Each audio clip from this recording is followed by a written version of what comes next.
Part 2. Infrastructure, Distributed Systems, and Ecosystem. A perfectly optimized Java application will still collapse if it is deployed into a hostile environment. In Part 1 of this masterclass, we mastered the internal mechanics of the JVM process itself.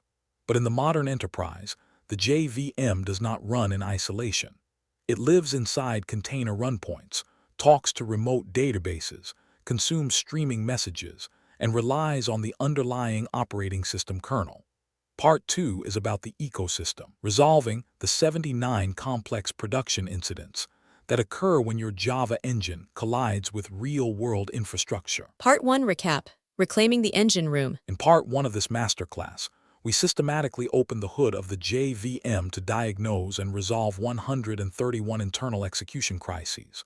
We mastered the managed heap, liquidated native memory leaks, and tamed stop the world garbage collection pauses using G1GC and ZGC. We then conquered thread deadlocks and optimized high concurrency pipelines in Project Loom by preventing carrier thread pinning. Finally, we tuned the JIT compilation engine to protect our microservices from startup compiler storms, leaving our internal runtime fully optimized and ready to face the wild. If you missed Part 1, please check Part 1 link in the description below. Part 2. The Enterprise Frontier, Categories 11 to 2079 Incidents. In this second video of this masterclass, we will explore the final 79 production incidents across these 10 external domains. Category 11. Kubernetes and Container JVM Incidents Limits, Probes, and Evictions. Category 12. Kafka and Messaging Performance Incidents Lag, Rebalances, and Batches. Category 13. Database and JDBC Performance Incidents Pools, Latency, and Leakage. Category 14. Reactive Systems and Async Pipeline Incidents Backpressure and Starvation. Category 15. Observability and Monitoring Incidents APM Overhead and Cardinality. Category 16. Network, OS, and Socket Level Incidents Port Exhaustion and TLS Overhead. Category 17.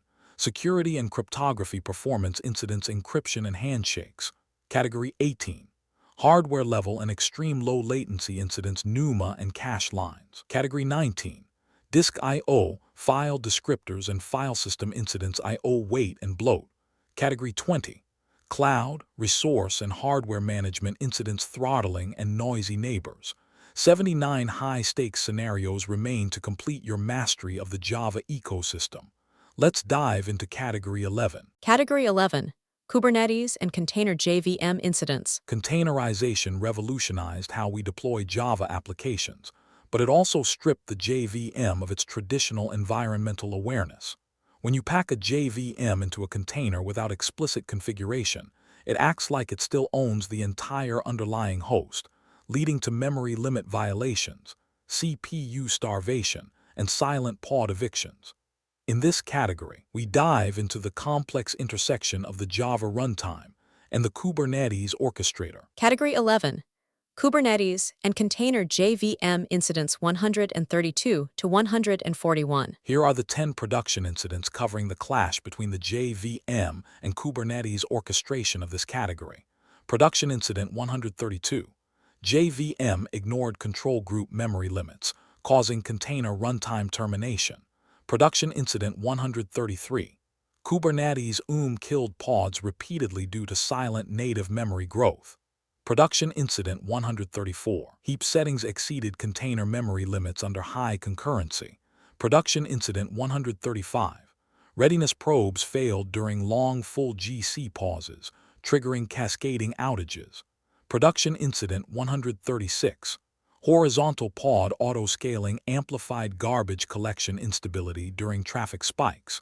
Production Incident 137. CPU throttling inside containers increased JVM response latency unpredictably. Production Incident 138. Incorrect pod limits cause severe node eviction and cluster instability. Production Incident 139. Inconsistent JVM flags differed between staging and production deployments. Production Incident 140. Heap dump generation filled container ephemeral storage, killing the pod. Production Incident 141. JDK downgrade silently disabled container-aware optimizations. Let's dive into the troubleshooting deep dive for production incident 132. Production Incident 132. Within minutes of launching a JVM in a Kubernetes cluster with a 2 GB memory limit, the container is killed by the OS. The JVM was calculating its default heap size based on the host's 64 GB of RAM instead of the container limit. How do you resolve this control group ignorance? Answer: this occurs on legacy JDK versions or environments where container awareness is disabled. I would resolve the control group ignorance as follows. 1. Verify JVM settings. Run the JVM with the java-x show settings :vm-version command to check what overall memory limit the JVM actually detects inside the container environment. 2. Enforce container support. Ensure the -xx: use container support is enabled default in modern JDKs to force the JVM to read control group limits. 3. Set percentage bounds. Use -xx: max RAM percentage equals 75.0 instead of fixed -xmx to allow the heap to scale dynamically if the container limit is adjusted. Pro tip: never use -xmx inside a containerized Java app unless you want a maintenance nightmare. Always use max RAM percentage, as it naturally scales the heap if your DevOps team resizes the Kubernetes resources. Here is JVM configuration, demonstrating container-aware heap sizing, using dynamic RAM percentages. Disclaimer: always test code in a non-production environment. Here is the code showing how to query the JVM's container environment detection. This command outputs the exact active processor count and memory limits recognized by the virtual machine. This code, followed by the container support flag, instructs the JVM to read Linux control group boundaries directly, preventing it from looking at the host's overall physical resources. This code specifies that 75% of the container's allocated memory is dedicated to the heap, leaving a 25% safety buffer for native threads and meta space. Production Incident 133. Your high-throughput Spring Boot app is getting killed with exit code 137 by Kubernetes every 10 minutes, but your heap logs show only 50% usage. How do you stop this silent container-level termination? Answer: this is a non-heap native memory leak. The Kubernetes control group kills a container if the entire process, including heap, meta space, thread stacks, and off-heap allocations, exceeds the container's hard limit. I would immediately run jcmd with the vm.native_memory summary command to trace native memory growth, or decrease the -xx: max RAM percentage to 60.0 to leave a 40% margin for off-heap buffers and native overhead. Additionally, I would use native memory tracking to pinpoint if direct byte buffers or JNI libraries are leaking off-heap memory outside the managed heap. Pro tip: the JVM is much larger than its heap. If your container limit is 2 GB and your max heap is 1.5 GB, you are leaving only 512 MB for everything else. In a multi-threaded Spring Boot app, thread stacks alone can easily consume that margin and trigger an killed event. Production Incident 134. A junior developer manually configured a hard -xmx3G on a pod whose Kubernetes manifest had a limit of 2 GB. Upon launch, the pod instantly crashed with exit code 137. How do you realign the deployment bounds? Answer: this occurs when static heap sizes contradict the dynamic container resource limits. I would resolve the deployment mismatch via these steps. 1. Identify the conflict. Check the Kubernetes YAML manifest for limits.memory and compare it with the JVM's -xmx startup arguments. 2. Deduplicate memory options. Remove all static -xmx and -xms settings from your container's entry point arguments. 3. Apply percentage-based boundaries. Define the max RAM percentage to automatically derive a safe heap size relative to the pod's manifest limits. Pro tip: never mix static -xmx settings and dynamic Kubernetes resource limits.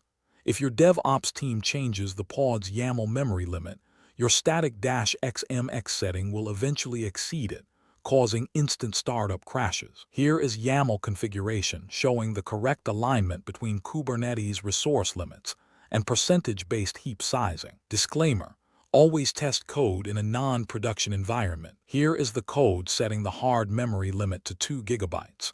This tells Kubernetes to immediately kill the container if the process exceeds this boundary. This code specifies the max RAM percentage using an environment variable. The JVM will dynamically calculate the heap limit as 1.5 gigabytes, which is exactly 75% of the container limit. Production Incident 135. During high traffic, your pod's readiness probe fails, and Kubernetes immediately routes all traffic away from the pod. JFR logs show a 12-second full GC pause was active during the probe attempt, causing a cascading load spike on sibling pods. How do you resolve this probe failure? Answer: this is a symptom infrastructure mismatch. When a JVM experiences a full GC, all threads, including those handling readiness probe checks, are frozen. For example, in your configuration, you can adjust the readiness probe timeout seconds to 5 and the failure threshold to 5 to allow the pod to weather the pause without being evicted. This prevents Kubernetes from assuming the pod is unhealthy and evicting it from the load balancer, which pushes traffic to remaining nodes and triggers a cascading outage. Simultaneously, I would tune the JVM to use G1GC or ZGC to keep stop-the-world pauses below 200 milliseconds. Pro tip: your Kubernetes health probes must be configured to survive your maximum expected GC pause. If your max pause is 5 seconds, your probe's timeout plus failure threshold must exceed 5 seconds, or your infrastructure will terminate perfectly viable pods when they are simply doing a routine memory cleanup. Production Incident 136. A sudden traffic spike triggered your horizontal pod autoscaler to spin up 20 new pods.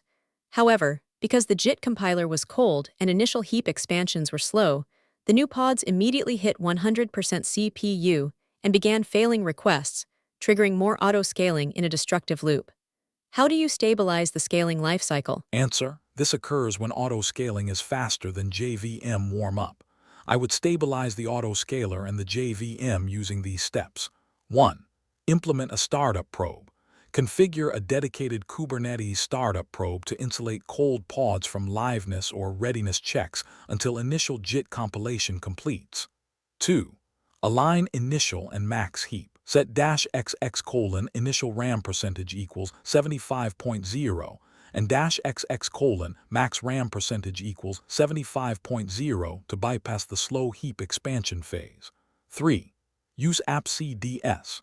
Leverage application class data sharing to eliminate class verification and loading overhead during scaling events.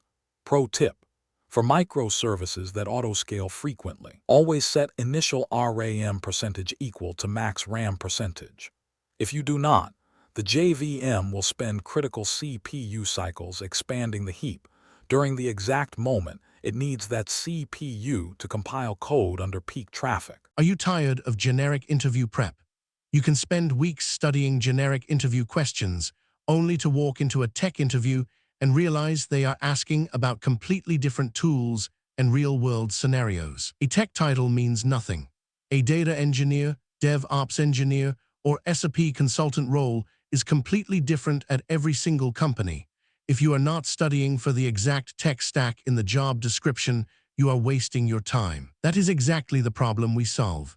Whether your upcoming interview is for SAP, DevOps, Salesforce, data engineering, cloud architecture, or cybersecurity, we will build a custom interview cheat sheet designed specifically for your target role. How we build your masterclass: you send us the exact job description. We analyze the technologies, the dependencies, and the seniority level. Then, we prepare a highly customized package with predicted interview rounds, realistic mock interview scripts, and targeted technical questions and answers. Stop guessing what managers will ask. If you have an upcoming interview and would like customized mock interview scripts and targeted practice questions and answers built specifically around your job description, feel free to email me at inquiry.aceinterviews@gmail.com. Please include these 4 details. 1. Your exact job description. 2. Your target role. 3. The interview date if known. 4. Your relevant experience level. Walk in with absolute confidence. I will personally review your submission and let you know what type of preparation package would provide the most value. We will analyze the requirements and build the exact custom mark scripts and questions and answers you need to get the offer. What if you people want a continuous study instead with most commonly asked interview questions and answers PDFs? But what if you do not have an active interview lined up right now? If you want to proactively build your skills over time, we have recently launched our Master Vault subscription model. This is an all-access pass containing most commonly asked interview questions and answers PDFs of various tech roles in every single major technology like DevOps, SAP, testing, Salesforce, data engineering, cloud, Java and Python, etc. Choose the full bundle or specific paths, but we understand that unlocking every technology at once might feel overwhelming. If you are solely an SAP consultant, a Salesforce developer, or a DevOps engineer, you do not need the entire Master Vault. We redesigned the ecosystem so you can subscribe to the unrestricted full bundle or choose individual targeted vaults tailored specifically to your career. The universal interview tip. Whenever you ask a tech VP or an industry mentor how to crack a tough interview, they all give you the exact same tip. Get familiar with the most commonly asked interview questions. It sounds simple, right? But here is the problem. The search nightmare. Finding the actual most commonly asked questions for senior roles is a nightmare. Generic Google searches only give you basic textbook definitions, and those will not help you clear a lead architect or senior engineer round where production reality matters. Imagine a master vault. Now, imagine a vault where the absolute most commonly asked interview questions for your specific role are already collected for you, perfectly organized by interview rounds like 1. Most commonly asked technical-based question and answers. 2. Most commonly asked scenario-based question and answers. 3. Most commonly asked real-world problem-solving question and answers. 4. Most commonly asked system design question and answers. 5. Most commonly asked behavioral-based question and answers. Cross-domain mastery. I built the ACE Interviews Master Vault for the modern architect. We did not just do this for one role. We covered everything: SAP, cybersecurity, DevOps, software testing, data engineering, Java and Python. The ultimate all-access deal. Instead of paying for individual PDFs, you can now unlock our entire database. Get over 1,000 plus PDFs containing 50,000 plus of the most asked question and answers for a mere 1,499 rupees a month. The elite transformation. Stop studying just to pass. Equip yourself with the cross-domain confidence of a true architect and walk out of your next interview choosing between 2 or 3 elite job offers. Unlock the vault now. The era of buying individual guides is over. Click the link in the video description below right now to unlock the Master Vault. Now, let's get back to the masterclass. Production Incident 137. Your order API is taking 2,000 milliseconds to respond, but your Kubernetes dashboard says the pod's CPU utilization is only at 40%. Profiling shows that the container runtime is throttling your JVM threads because of completely fair scheduler quotas.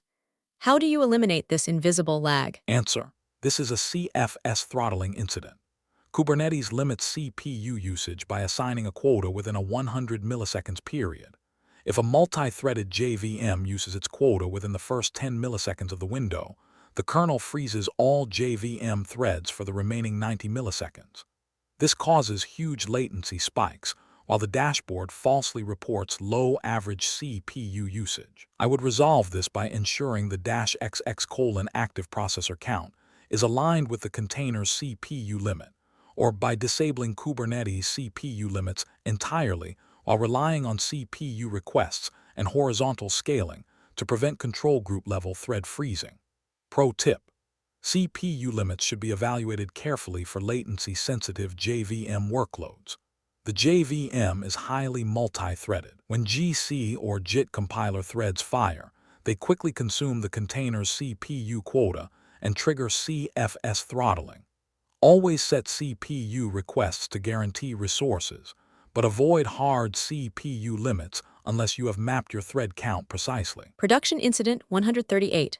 An entire Kubernetes node crashed, causing a cascading failover of 15 pods.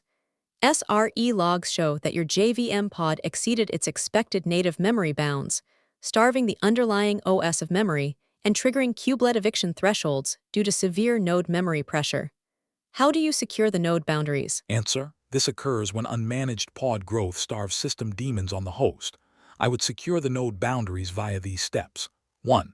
Verify node level pressure. Understand that if your pod lacks a guaranteed quality of service class, the kubelet will evict it first when the node hits physical memory pressure. 2.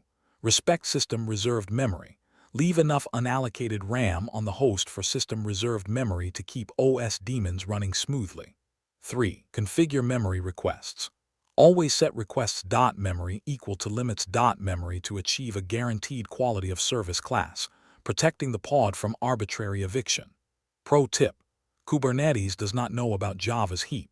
If you set your container limit to 1024 megabytes and your JVM max heap is 1024 megabytes, the pod will be evicted or killed every single time. Always leave at least 25% of container RAM free for non-heap native processes. Production Incident 139. Your application runs flawlessly in staging, but immediately crashes with GC allocation stalls in production. You discover that a legacy CI and CD script overrode the default JVM flags in the production YAML, but left staging untouched. How do you enforce configuration parity? Answer: this is a configuration drift failure. I would immediately roll back the production deployment to restore parity. To prevent future drifts, I would maintain a single source of truth for JVM flags. While many organizations legitimately inject them through Helm or GitOps, the key is preventing configuration drift. I would implement immutable configurations by embedding all mandatory JVM flags like max RAM percentage and GC selections directly into the base Docker files env java_tool_options instruction. This ensures that the parameters are baked into the container image itself, making it impossible for environmental overrides in Kubernetes manifests to create silent configurations that differ between staging and production environments. Pro tip: never declare critical JVM tuning parameters in Kubernetes deployment manifests. If you do, you are allowing infrastructure configuration to dictate runtime behavior. Always bake your JVM flags into the Docker image, and only use YAML environment variables for dynamic properties, like database passwords. Production Incident 140. During a critical memory leak investigation, your SRE team triggered a heap dump inside the container. However, the 8 GB dump file filled the container's ephemeral disk, instantly crashing the pod and losing the diagnostic data. How do you configure safe heap dumping? Answer: this is a diagnostic storage failure. I would implement a dedicated volume strategy to capture the forensic data safely. 1. Configure ephemeral storage limits. Increase ephemeral storage limits in the Kubernetes pod manifest to accommodate the heap dump size. 2. Mount a persistent volume. Use a Kubernetes persistent volume claim to mount a dedicated storage volume specifically for heap dumps. 3. Redirect the dump path. Use the -xx:"heap dump path to direct the JVM to write the dump file to the mounted persistent volume. Pro tip: a heap dump requires a 1-to-1 match with your heap size. If your max heap is 8 GB, you must have 8 GB of free storage on the target volume. Never dump to the container's root file system. Always dump to an external mounted volume. Here is YAML configuration showing how to mount a persistent volume claim for safe JVM heap dump generation in Kubernetes. Disclaimer: always test code in a non-production environment. Here is the code showing the volume mount. This code binds a persistent disk to the /var/dumps directory inside the container, protecting the root file system from being filled. This code, followed by the JVM parameters, instructs the virtual machine to automatically write a heap dump to the safe mounted volume if an out-of-memory error occurs. Production Incident 141. Following an automated pipeline change, your base Docker image was downgraded to an older JDK 8 update. The pod immediately began hitting 100% CPU on startup and crashing due to memory limits. Why did the downgrade break container awareness? Answer: this is a version regression failure. Container support was only backported to JDK 8 starting with update 191. I would resolve this by checking the active runtime via the java-version command, then updating the base Docker file to use a modern, container-aware JDK like JDK 11, 17, or 21, and enforcing a build guardrail that blocks any base image with a JDK version older than JDK 8 Update 191 from entering the production registry. Pro tip: legacy JDKs are blind inside containers. If you must run JDK 8, you must ensure you are on Update 191 or higher. Any older version will attempt to scan the physical host, causing CPU thrashing and container evictions. Category 11 Conclusion: Securing the container boundaries. Deploying the JVM inside Kubernetes is a delicate exercise in resource synchronization. As we have seen in these 10 incidents, when the JVM and the container orchestrator disagree on memory limits, heap sizes, or CPU schedules, the results are catastrophic, ranging from silent killed evictions to cascading readiness probe failures. Mastery in this category means establishing dynamic, container-aware JVM parameters and configuring your health probes to respect the runtime's internal pause cycles. When the infrastructure and the virtual machine operate as a single, coordinated system, your microservices achieve true enterprise-scale stability. Are you tired of generic interview prep?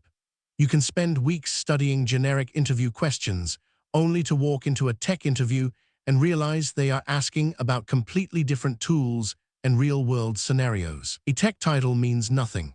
A data engineer, DevOps engineer, or SAP consultant role is completely different at every single company.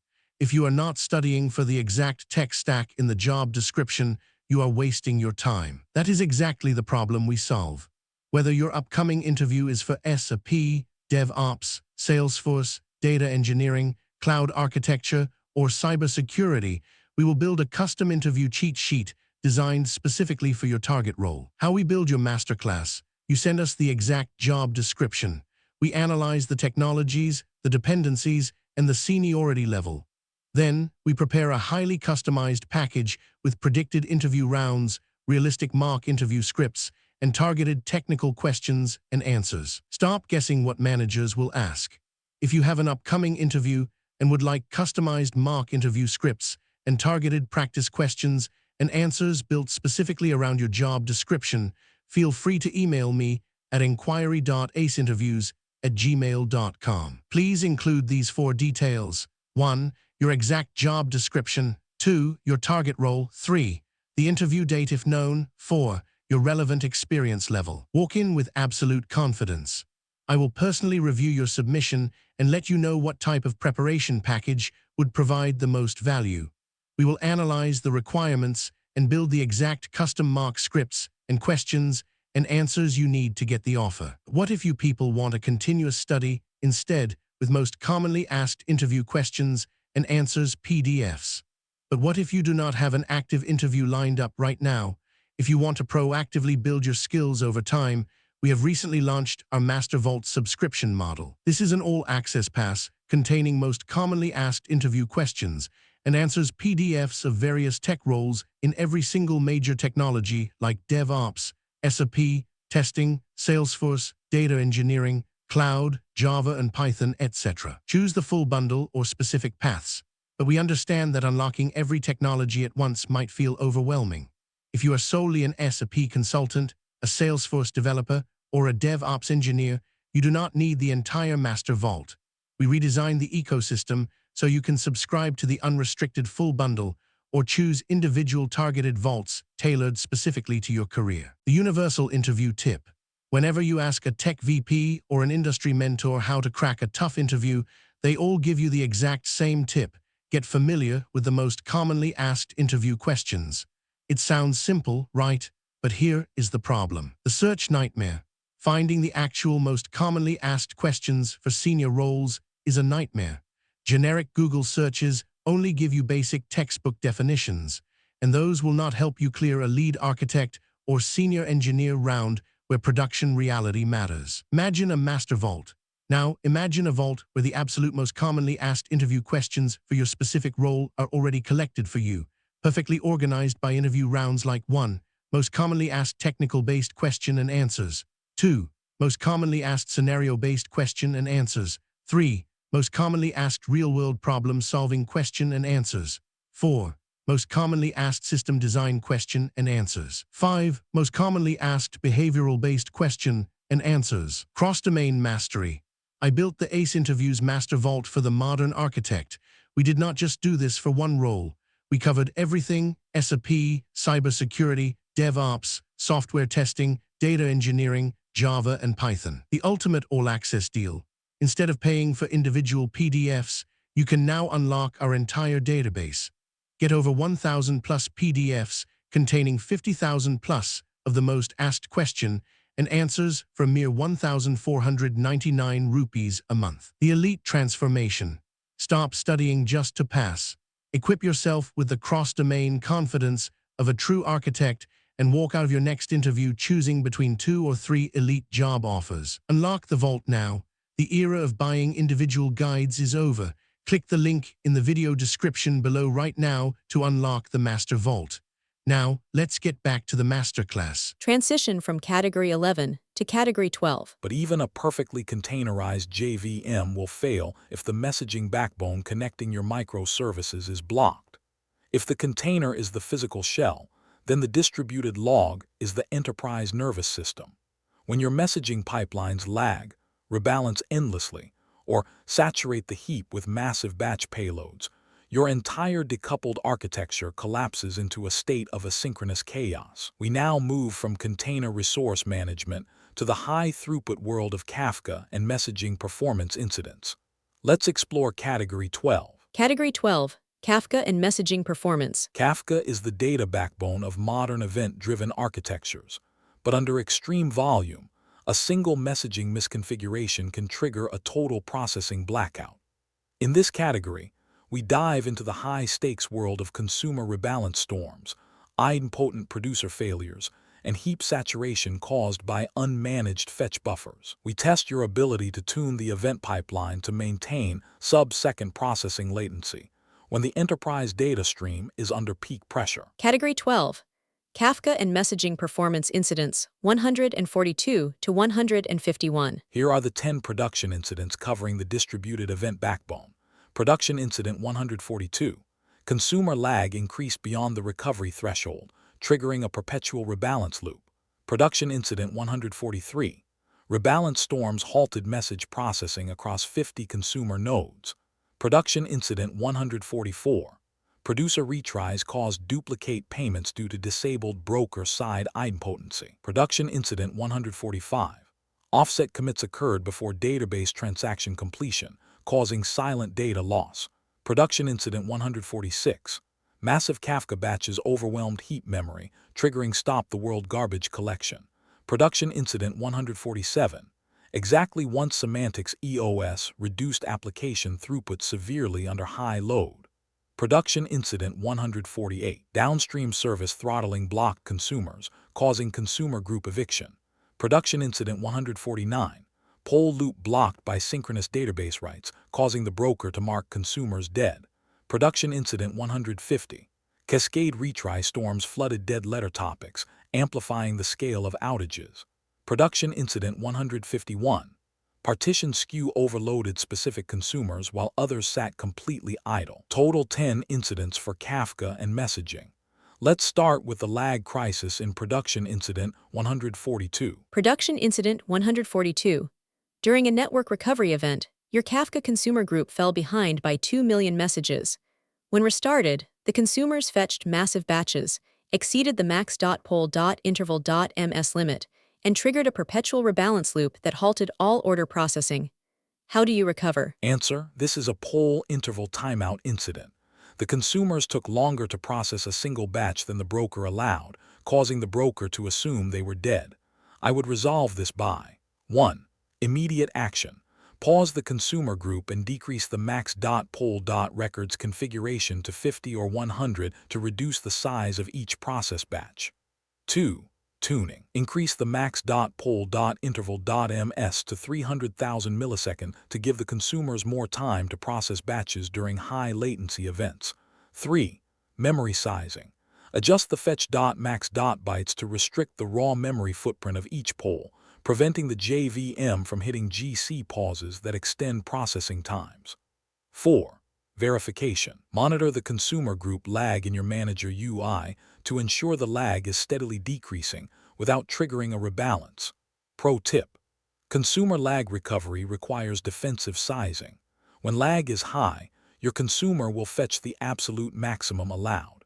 If your processing time per record multiplied by your max.poll.records exceeds your poll interval, your consumer will fail perpetually. Here is properties configuration, demonstrating how to tune Kafka consumer poll intervals and batch sizes to prevent rebalance storms. Disclaimer: always test code in a non-production environment. Here is the code followed by the record's limit setting. This ensures that even during massive lag spikes, the consumer only fetches 100 records at a time, keeping the processing window highly predictable. This code sets the poll interval. By raising this threshold to 10 minutes, we give the consumer a massive safety window to process its batch without being prematurely evicted from the group. Production Incident 143. A microservice cluster deployment triggered a rebalance storm that halted message processing for 3 hours across 50 consumer nodes, causing a massive backlog in your shipment pipeline. How do you resolve this rebalance storm? Answer: this is a group coordination failure. When 50 nodes join and leave the group simultaneously, the coordinator broker spends all its time recalculating partition assignments instead of processing messages. I would immediately implement cooperative sticky assignors in the consumer configuration to allow incremental, non-blocking partition reassignments. I would also increase the session.timeout.ms to 45,000 milliseconds to prevent transient network jitters or brief minor GCs from triggering unnecessary rebalances across the cluster. Pro tip: the default range assignor is a stop-the-world event for Kafka. Always configure the cooperative sticky assignor in modern enterprise microservices, as it allows healthy consumers to keep processing messages while a single node joins or leaves the group. Production Incident 144. Due to a network socket timeout, a payment producer retried a transaction message. Because downstream deduplication was bypassed, this resulted in $24,000 in duplicate customer charges. How do you configure the producer to guarantee idempotency? Answer: this is a transient timeout retry failure. The message reached the broker, but the confirmation got lost on the network, causing a retry. I would configure idempotency as follows. 1. Enable idempotence. Set enable.idempotence to true on the producer. This forces the broker to track message sequence numbers per producer ID. 2. Set acknowledgements. Configure acknowledgements to all to guarantee that all in-sync replicas have committed the message before a success is returned. 3. Verify the pipeline. Ensure that the broker-side deduplication log is active, which automatically discards any retried message with a duplicate sequence number. Pro tip: never run a financial Kafka producer without enable.idempotence equals true.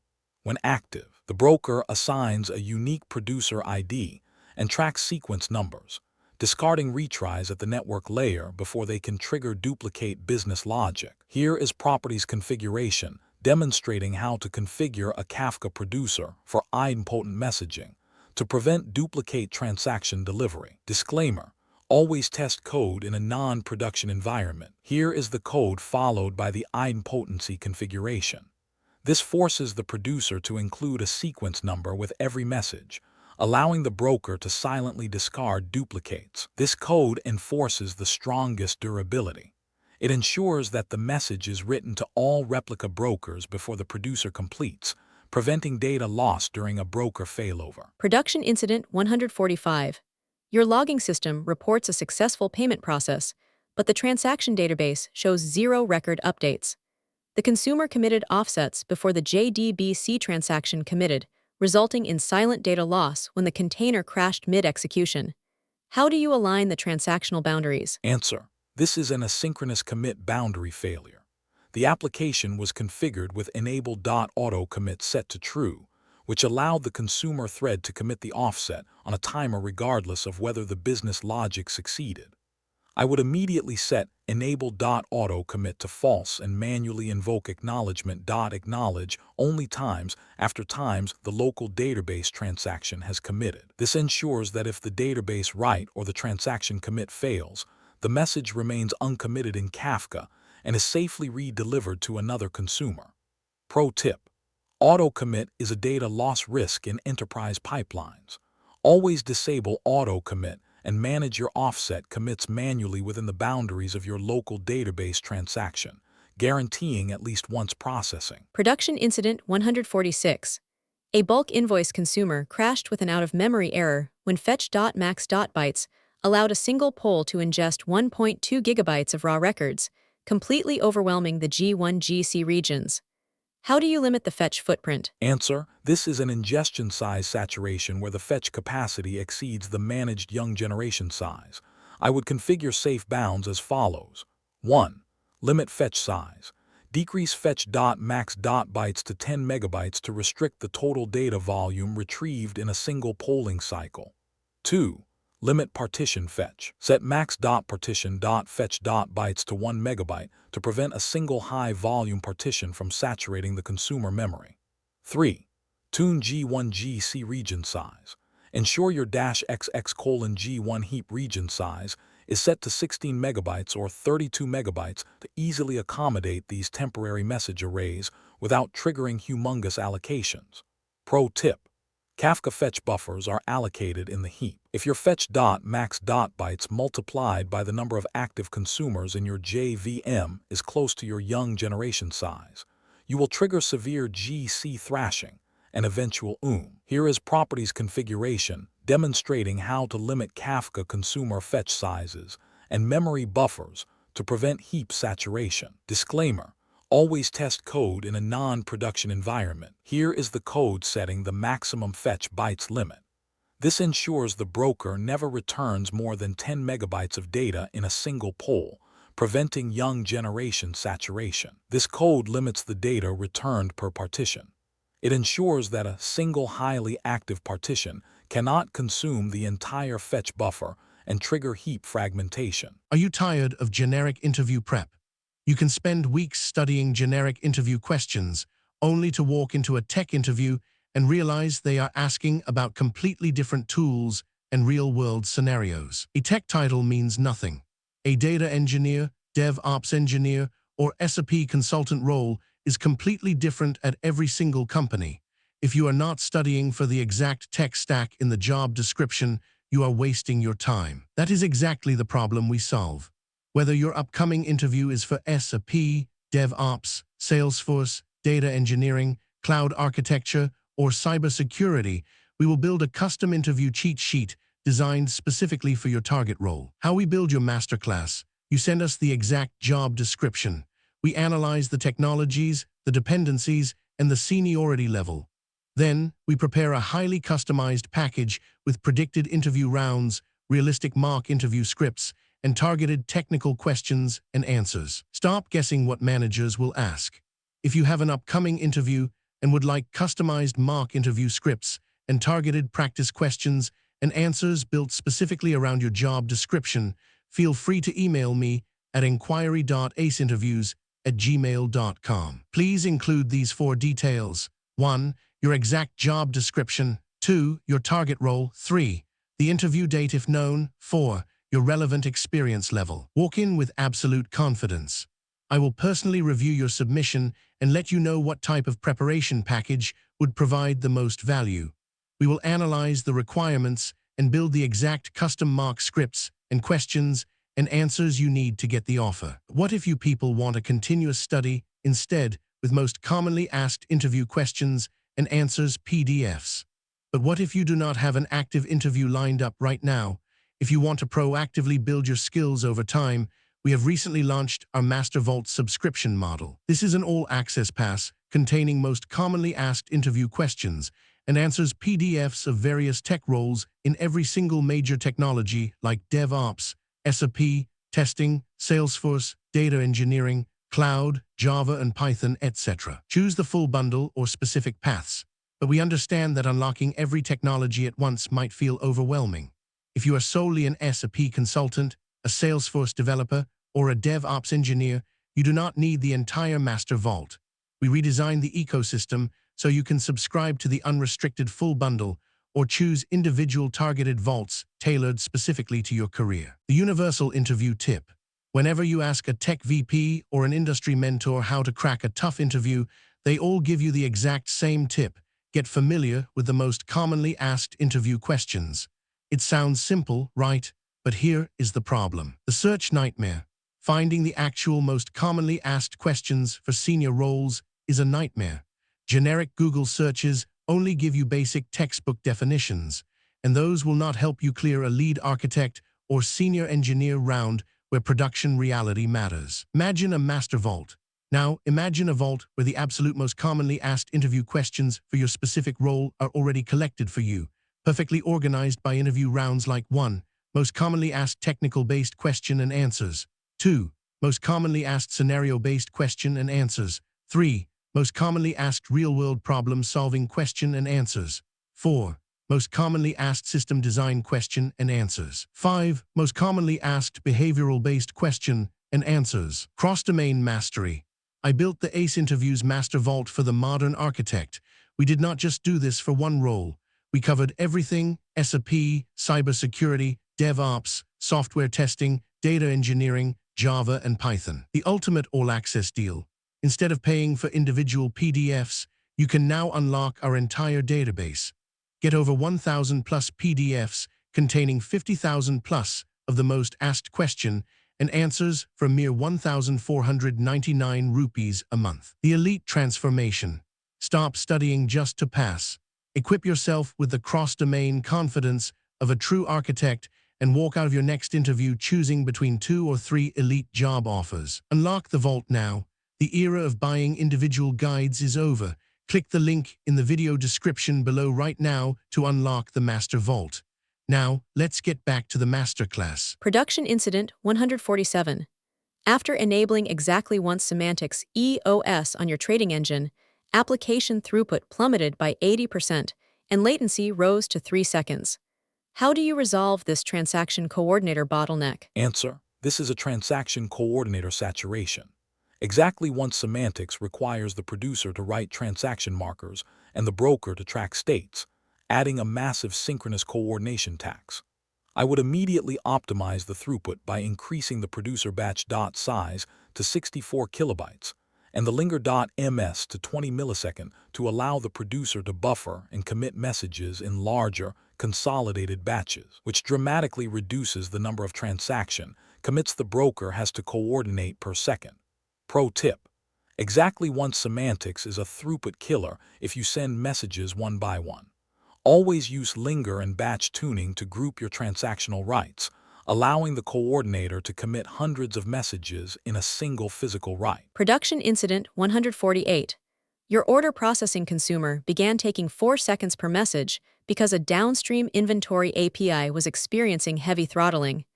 This delayed the poll loop, exceeded the session timeout, and caused the consumer to be evicted from the group. How do you protect the poll loop? Answer: this is a downstream SLA failure that starved the Kafka coordination thread. I would decouple the processing loop as follows. 1. Implement thread decoupling. Refactor the consumer to poll messages and instantly submit them to a separate internal thread pool for processing. 2. Tune timeout thresholds. Increase max.poll.interval.ms to give the consumer a massive safety window if downstream services slow down. 3. Configure backpressure. Use a bounded executor queue for your worker threads so that if the downstream API is throttled, the consumer stops polling before the heap saturates. Pro tip: never block the poll thread with long-running downstream network calls. If your downstream API is slow, offload the processing to a dedicated worker pool, allowing the poll thread to quickly return and keep sending heartbeats to the broker. Production Incident 149. Your user activity consumer group is constantly rebalancing. You find that a synchronous database right inside the message listener is blocking the thread for 60 seconds during peak hours, exceeding the max.poll.interval.ms limit. How do you stabilize the poll loop? Answer: this is an I/O blocking failure of the coordinator loop. Because the consumer thread is also executing the synchronous database write, a database lock freeze immediately halts the consumer heartbeat, forcing the broker to assume the node is dead. I would resolve this by wrapping the database right in an asynchronous executor and immediately returning from the message listener. I would then use manual offset commits only after the async database write has successfully completed, keeping the poll loop independent of database latency. Pro tip: the thread that runs your Kafka poll must remain dedicated to polling. If you perform heavy, synchronous database writes on that same thread, a database slowdown will instantly trigger a cascading consumer group rebalance. Production Incident 150. A transient database outage caused your order processing consumer to send failing messages to a retry topic. However, due to a missing backoff configuration, the messages retried instantly, creating a retry storm that flooded the brokers and crashed the database when it tried to recover. How do you architect a storm shelter? Answer: this is an unbounded retry loop that amplifies the outage impact. I would implement structured backpressure via these steps. 1. Enforce exponential backoff. Configure the retry listener with an exponential backoff policy, starting at 5 seconds and multiplying up to 15 minutes. 2. Limit maximum retries. Set a hard ceiling on retries, for example, 3 attempts before forwarding the failed message to a dead letter QDLQ. 3. Isolate the traffic. Use a completely separate thread pool for processing retry topics, ensuring that normal, real-time message traffic is not blocked by retry flows. Pro tip: an unmanaged retry loop is a self-inflicted DDoS attack on your own database. Always implement exponential backoff and a hard retry limit to allow your downstream dependencies to recover from an outage without being crushed by a retry storm. Production Incident 151. You deploy 10 consumer instances to process orders, but Consumer 1 is running at 100% CPU and lagging behind by 1 million messages, while the other 9 consumers sit completely idle. You find that 90% of your messages have the exact same tenant ID as their partition key. How do you resolve this partition skew? Answer: this is a hashing skew imbalance. The default Murmur3 partitioner maps identical keys to the exact same partition, forcing a single consumer to handle the entire tenant's load while others remain idle. I would immediately resolve this by changing the partition key from a broad tenant ID to a compound key, like tenant ID plus order ID, or by using a custom salting technique that adds a random suffix to the key, ensuring the messages are distributed evenly across all partitions and consumers. Pro tip: a bad partition key completely destroys Kafka's parallelism. If your partition key has high cardinality like order ID, you get perfect distribution. If it has low cardinality like tenant ID, you are one big customer away from a production bottleneck. Category 12 Conclusion. Mastering the event backbone. Distributed messaging through Kafka represents the nervous system of event-driven Java architectures. As we have seen in these 10 incidents, high-throughput pipelines require a precise balance between batch sizing, poll intervals, and downstream processing speeds. Failing to respect these boundaries triggers catastrophic rebalance storms and silent memory exhaustion. By decoupling your execution threads, utilizing cooperative rebalancing, and enforcing idempotency, you ensure that your asynchronous microservices can process billions of events with absolute data integrity. Are you tired of generic interview prep? You can spend weeks studying generic interview questions, only to walk into a tech interview and realize they are asking about completely different tools and real-world scenarios. A tech title means nothing. A data engineer, DevOps engineer, or SAP consultant role is completely different at every single company. If you are not studying for the exact tech stack in the job description, you are wasting your time. That is exactly the problem we solve. Whether your upcoming interview is for SAP, DevOps, Salesforce, data engineering, cloud architecture, or cybersecurity, we will build a custom interview cheat sheet designed specifically for your target role. How we build your masterclass: you send us the exact job description. We analyze the technologies, the dependencies, and the seniority level. Then, we prepare a highly customized package with predicted interview rounds, realistic mock interview scripts, and targeted technical questions and answers. Stop guessing what managers will ask. If you have an upcoming interview and would like customized mock interview scripts and targeted practice questions and answers built specifically around your job description, feel free to email me at inquiry.aceinterviews@gmail.com. Please include these 4 details: 1. Your exact job description. 2. Your target role. 3. The interview date if known. 4. Your relevant experience level. Walk in with absolute confidence. I will personally review your submission and let you know what type of preparation package would provide the most value. We will analyze the requirements and build the exact custom mock scripts and questions and answers you need to get the offer. What if you people want a continuous study instead with most commonly asked interview questions and answers PDFs? But what if you do not have an active interview lined up right now? If you want to proactively build your skills over time, we have recently launched our Master Vault subscription model. This is an all-access pass containing most commonly asked interview questions and answers PDFs of various tech roles in every single major technology like DevOps, SAP, testing, Salesforce, data engineering, cloud, Java and Python, etc. Choose the full bundle or specific paths, but we understand that unlocking every technology at once might feel overwhelming. If you are solely an SAP consultant, a Salesforce developer, or a DevOps engineer, you do not need the entire Master Vault. We redesigned the ecosystem so you can subscribe to the unrestricted full bundle or choose individual targeted vaults tailored specifically to your career. The universal interview tip. Whenever you ask a tech VP or an industry mentor how to crack a tough interview, they all give you the exact same tip. Get familiar with the most commonly asked interview questions. It sounds simple, right? But here is the problem. The search nightmare. Finding the actual most commonly asked questions for senior roles is a nightmare. Generic Google searches only give you basic textbook definitions, and those will not help you clear a lead architect or senior engineer round where production reality matters. Imagine a master vault. Now, imagine a vault where the absolute most commonly asked interview questions for your specific role are already collected for you, perfectly organized by interview rounds like 1. Most commonly asked technical-based question and answers. 2. Most commonly asked scenario-based question and answers. 3. Most commonly asked real-world problem-solving question and answers. 4. Most commonly asked system design question and answers. 5. Most commonly asked behavioral-based question and answers. Cross-domain mastery. I built the ACE Interviews Master Vault for the modern architect. We did not just do this for one role. We covered everything: SAP, cybersecurity, DevOps, software testing, data engineering, Java and Python. The ultimate all-access deal. Instead of paying for individual PDFs, you can now unlock our entire database. Get over 1,000 plus PDFs containing 50,000 plus of the most asked question and answers for mere 1,499 rupees a month. The elite transformation. Stop studying just to pass.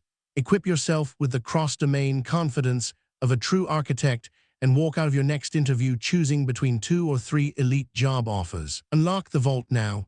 The era of buying individual guides is over. Click the link in the video description below right now to unlock the Master Vault. Now, let's get back to the masterclass. Transition from Category 12 to Category 13. But even a perfectly tuned event stream must eventually persist its state. If Kafka is the asynchronous nervous system, then the relational database is the memory core of the enterprise. When your JDBC connection pools starve, lazy loading triggers n+1 query explosions, or large transactions retain gigabytes of managed entities, the database becomes a critical checkpoint that halts your entire microservices architecture. We now move from asynchronous event streaming to the high-pressure world of database and JDBC performance incidents. Let's explore Category 13. Category 13. Database and JDBC performance. Database persistence is the ultimate gatekeeper of application throughput. In this category, we dive into the complex world of Hikari CP connection leaks, ORM overhead, and native memory leaks inside JDBC drivers. We will analyze the silent bottlenecks of synchronous audit logging and the heap exhaustion crises caused by unmanaged Hibernate persistence contexts. We test your ability to align Java transactional boundaries with relational database scalability under heavy concurrent load. Category 12.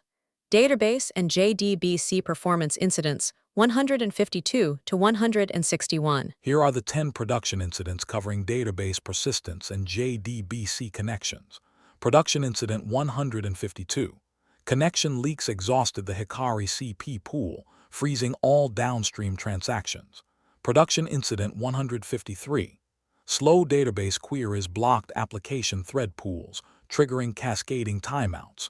Production Incident 154. Large database transactions retained memory excessively, starving the young generation. Production Incident 155. JDBC driver native memory leaks caused container runtime terminations. Production Incident 156. ORM lazy loading caused a query explosion, saturating network and database threads. Production Incident 157. Excessive transaction retries amplified database lock contention under high load. Production Incident 158. Database failovers caused widespread application thread starvation during failover windows. Production Incident 159. Connection validation overhead reduced maximum query throughput unnecessarily. Production Incident 160. Synchronous database audit writes slowed all business transactions. Production Incident 161. Batch inserts exhausted persistence context memory, triggering stop the world garbage collection. Total 10 incidents for database and JDBC. Let's start with Incident 152. Production Incident 152. During peak hours, your primary order submission service hangs entirely. SRE logs show that the Hikari CP connection pool is starved, with all 10 connections permanently checked out but never returned to the pool, freezing all downstream transactions. How do you resolve the connection leak? Answer: this is a classic connection leak incident. Database connections are native resources that must be returned to the pool. I would resolve the starvation using these steps. 1. Immediate action. Force a rolling restart of the service to reset the connection pool and restore order processing. 2. Enable leak detection. Configure the Hikari CP leak detection threshold property to 2000 milliseconds to log a stack trace of any unreleased connection. 3. Enforce safe coding. Ensure all database calls are wrapped in try with resources blocks to guarantee the physical connection is closed even if runtime exceptions occur. 4. Optimize transaction scope. Reduce the lifetime of Hibernate sessions to ensure connections are only held during active query execution. Pro tip: an unmanaged connection pool leak is a ticking time bomb. Always set your leak detection threshold to a small value in staging and production to catch unclosed resources before they starve your threads. Here is properties configuration demonstrating how to enable connection leak detection in Hikari CP to prevent pool starvation. Disclaimer: always test code in a non-production environment. Here is the code setting the leak detection threshold. This configuration forces the pool to track unreleased connections and dump a stack trace if a connection is held longer than 2 seconds. Production Incident 153. An unindexed database query on the orders table caused a database CPU spike to 100%. Consequently, all 200 Tomcat web threads blocked while waiting for database connections, causing a cascading timeout across the entire gateway. How do you prevent slow queries from taking down your application? Answer: this is a thread starvation incident where slow database queries exhaust the web container thread pool. I would immediately run database query profiling to apply missing indexes. To protect the application threads from blocking indefinitely, I would configure JDBC statement timeouts, database query timeouts, or transaction-level timeouts at the JDBC URL or Spring transaction level, ensuring that any query exceeding 2 seconds is aborted to release the database connection back to the pool. Pro tip: never let a database query run indefinitely. Always configure query timeouts at the JDBC template or ORM level. A fast error is better than a slow hang that consumes all your servlet container threads. Production Incident 154. A batch order reconciliation process loads 50,000 database records in a single transactional method. The JVM experiences extreme GC thrashing because Hibernate is retaining all 50,000 entities in the heap, starving other services of memory. How do you optimize transaction memory? Answer: this is a transaction scope memory bloat. The Hibernate persistence context acts as a memory accumulator. I would refactor the transaction as follows. 1. Implement paginated fetching. Refactor the repository query to use pageable results, retrieving only 500 records at a time. 2. Use stateless sessions. Shift the read heavy batch logic to a hibernate stateless session which completely bypasses the first level cache. 3. Manually clear context. If standard hibernate is required, invoke entity manager.clear periodically to detach entities from the heap after saving changes. Pro tip: at transactional method is a memory retention risk. If your session holds more than 1,000 entities, you are risking an and causing massive database lock contention.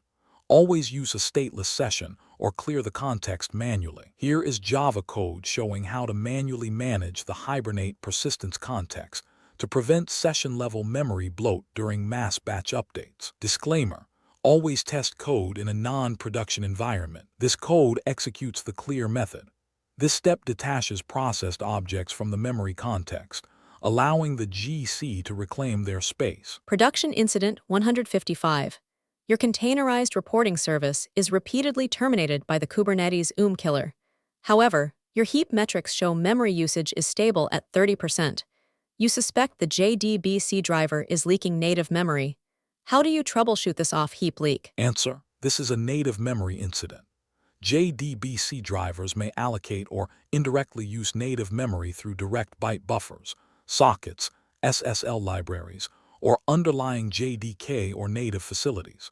I would immediately enable native memory tracking by adding the -XX: native memory tracking equals summary parameter to the startup configurations.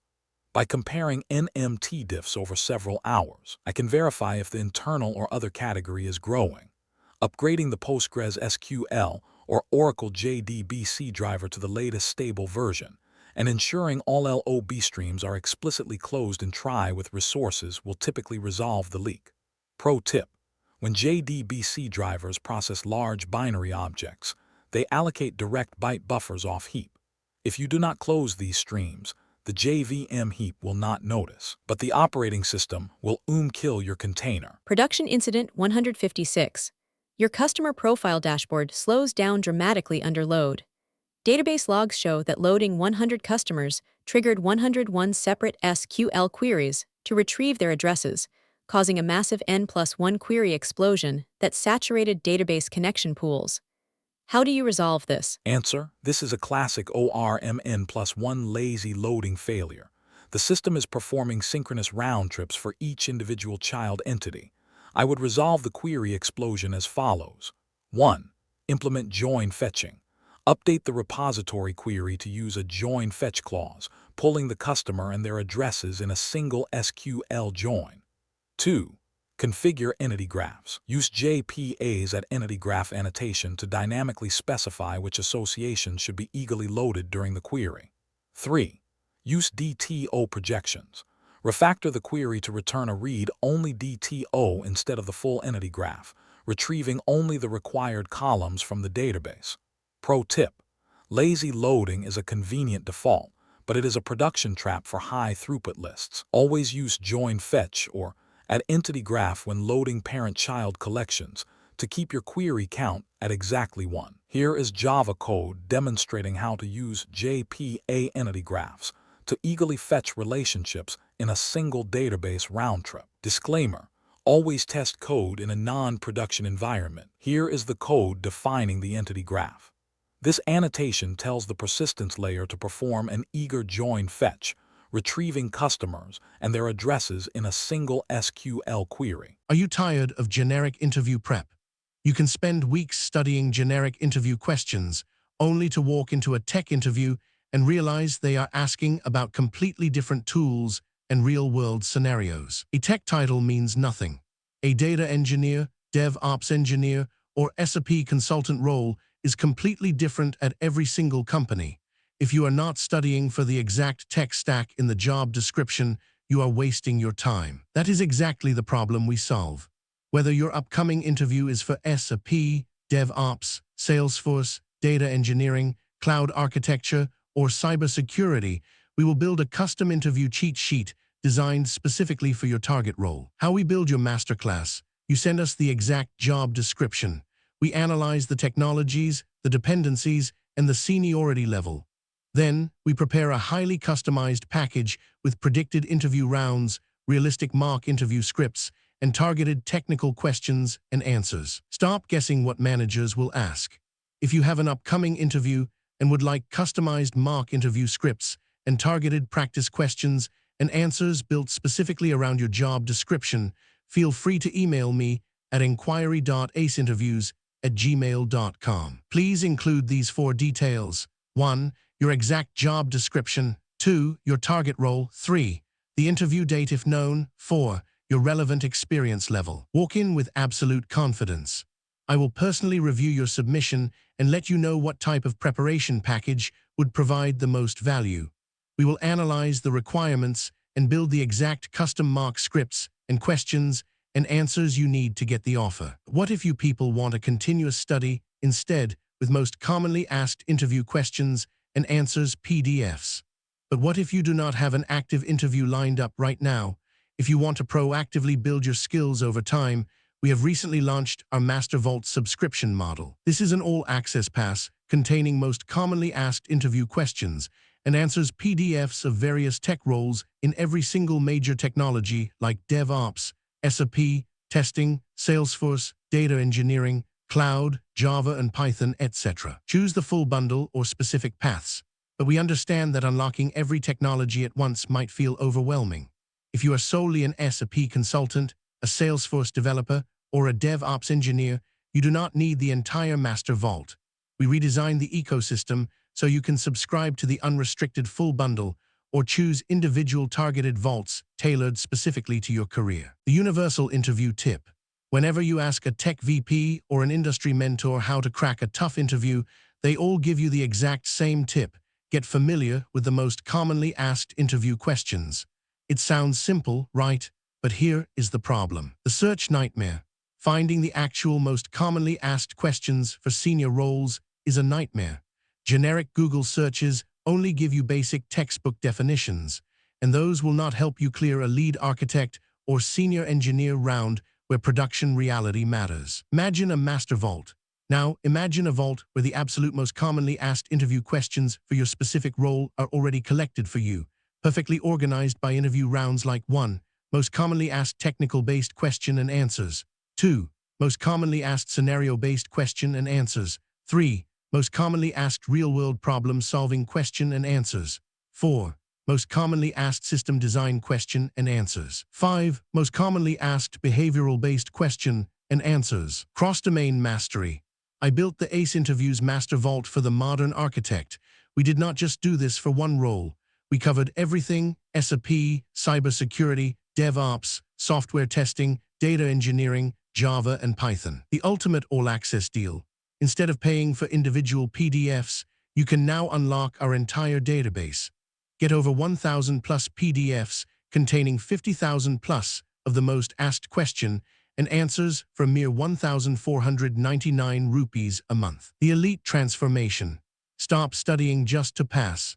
Equip yourself with the cross-domain confidence of a true architect and walk out of your next interview choosing between 2 or 3 elite job offers. Unlock the vault now. The era of buying individual guides is over. Click the link in the video description below right now to unlock the Master Vault. Now, let's get back to the masterclass. Production Incident 157. Under peak concurrency, your inventory update service CPU utilization reached 100%, and database logs showed a massive spike in deadlock exceptions. You discover that an optimistic locking retry mechanism is executing infinite, back-to-back retries on lock failures, creating severe contention. How do you break the loop? Answer: this is an optimistic contention loop, where retry strategies amplify the underlying database lock contention. To resolve this, I would modify the retry logic to use exponential backoff with a jitter offset, introducing a non-deterministic delay between retries. Crucially, I would also enforce a strict retry limit to ensure that if a transaction continues to fail, it fails fast rather than spinning indefinitely. This distributes the database requests over a wider time window, allowing the first transaction to complete and release its locks. For extremely high contention fields like inventory stock, I would migrate from optimistic locking to a pessimistic write lock or a raw delta update query to eliminate the retry overhead entirely. Pro tip: unmanaged retries are a self-inflicted CPU attack. If 10 threads try to update the same row simultaneously, retrying instantly will guarantee recursive deadlocks. Always use exponential backoff with jitter and a clear retry limit to smooth out concurrency peaks. Production Incident 158. During an automated database failover, your active-passive DB nodes swapped. However, your application nodes remained frozen, with all 200 servlet threads blocked in a socket read state for 30 minutes, completely starving the application pool during the failover window. How do you recover? Answer: this is a socket timeout failure where the JDBC driver sat waiting indefinitely on a dead TCP connection. I would resolve the starvation using these steps. 1. Set JDBC connect timeout. Configure the connect timeout parameter in your JDBC URL to ensure that connections attempt to reconnect quickly without hanging the pool during the failover phase. 2. Set JDBC socket timeout. Configure the socket timeout parameter, for example, to 10 seconds in your database JDBC URL to force the driver to abort dead connections. 3. Set query timeout. Define a default transaction query timeout to prevent threads from hanging permanently on slow or blocked sockets. 4. Enable Hikari Keep Alive. Configure Hikari CP's Keep Alive time to periodically send heartbeat packets, allowing the pool to detect dead sockets during host failover. Pro tip: by default, JDBC socket and connect timeouts are set to infinite. If your database node disappears without closing the TCP connection, your JVM threads will hang forever waiting for data. Always set explicit socket and connect timeouts in your JDBC URL. Production Incident 159. Every database transaction in your checkout flow suffers from a 10 milliseconds latency penalty. You discover that Hikari CP is configured with a heavy, legacy select one connection test query that executes synchronously on every connection checkout. How do you resolve this validation overhead? Answer: this is a validation overhead bottleneck. Running a synchronous validation query on every single connection checkout multiplies database round trips and degrades application throughput. I would immediately remove the legacy connection test query property from the Hikari CP configuration.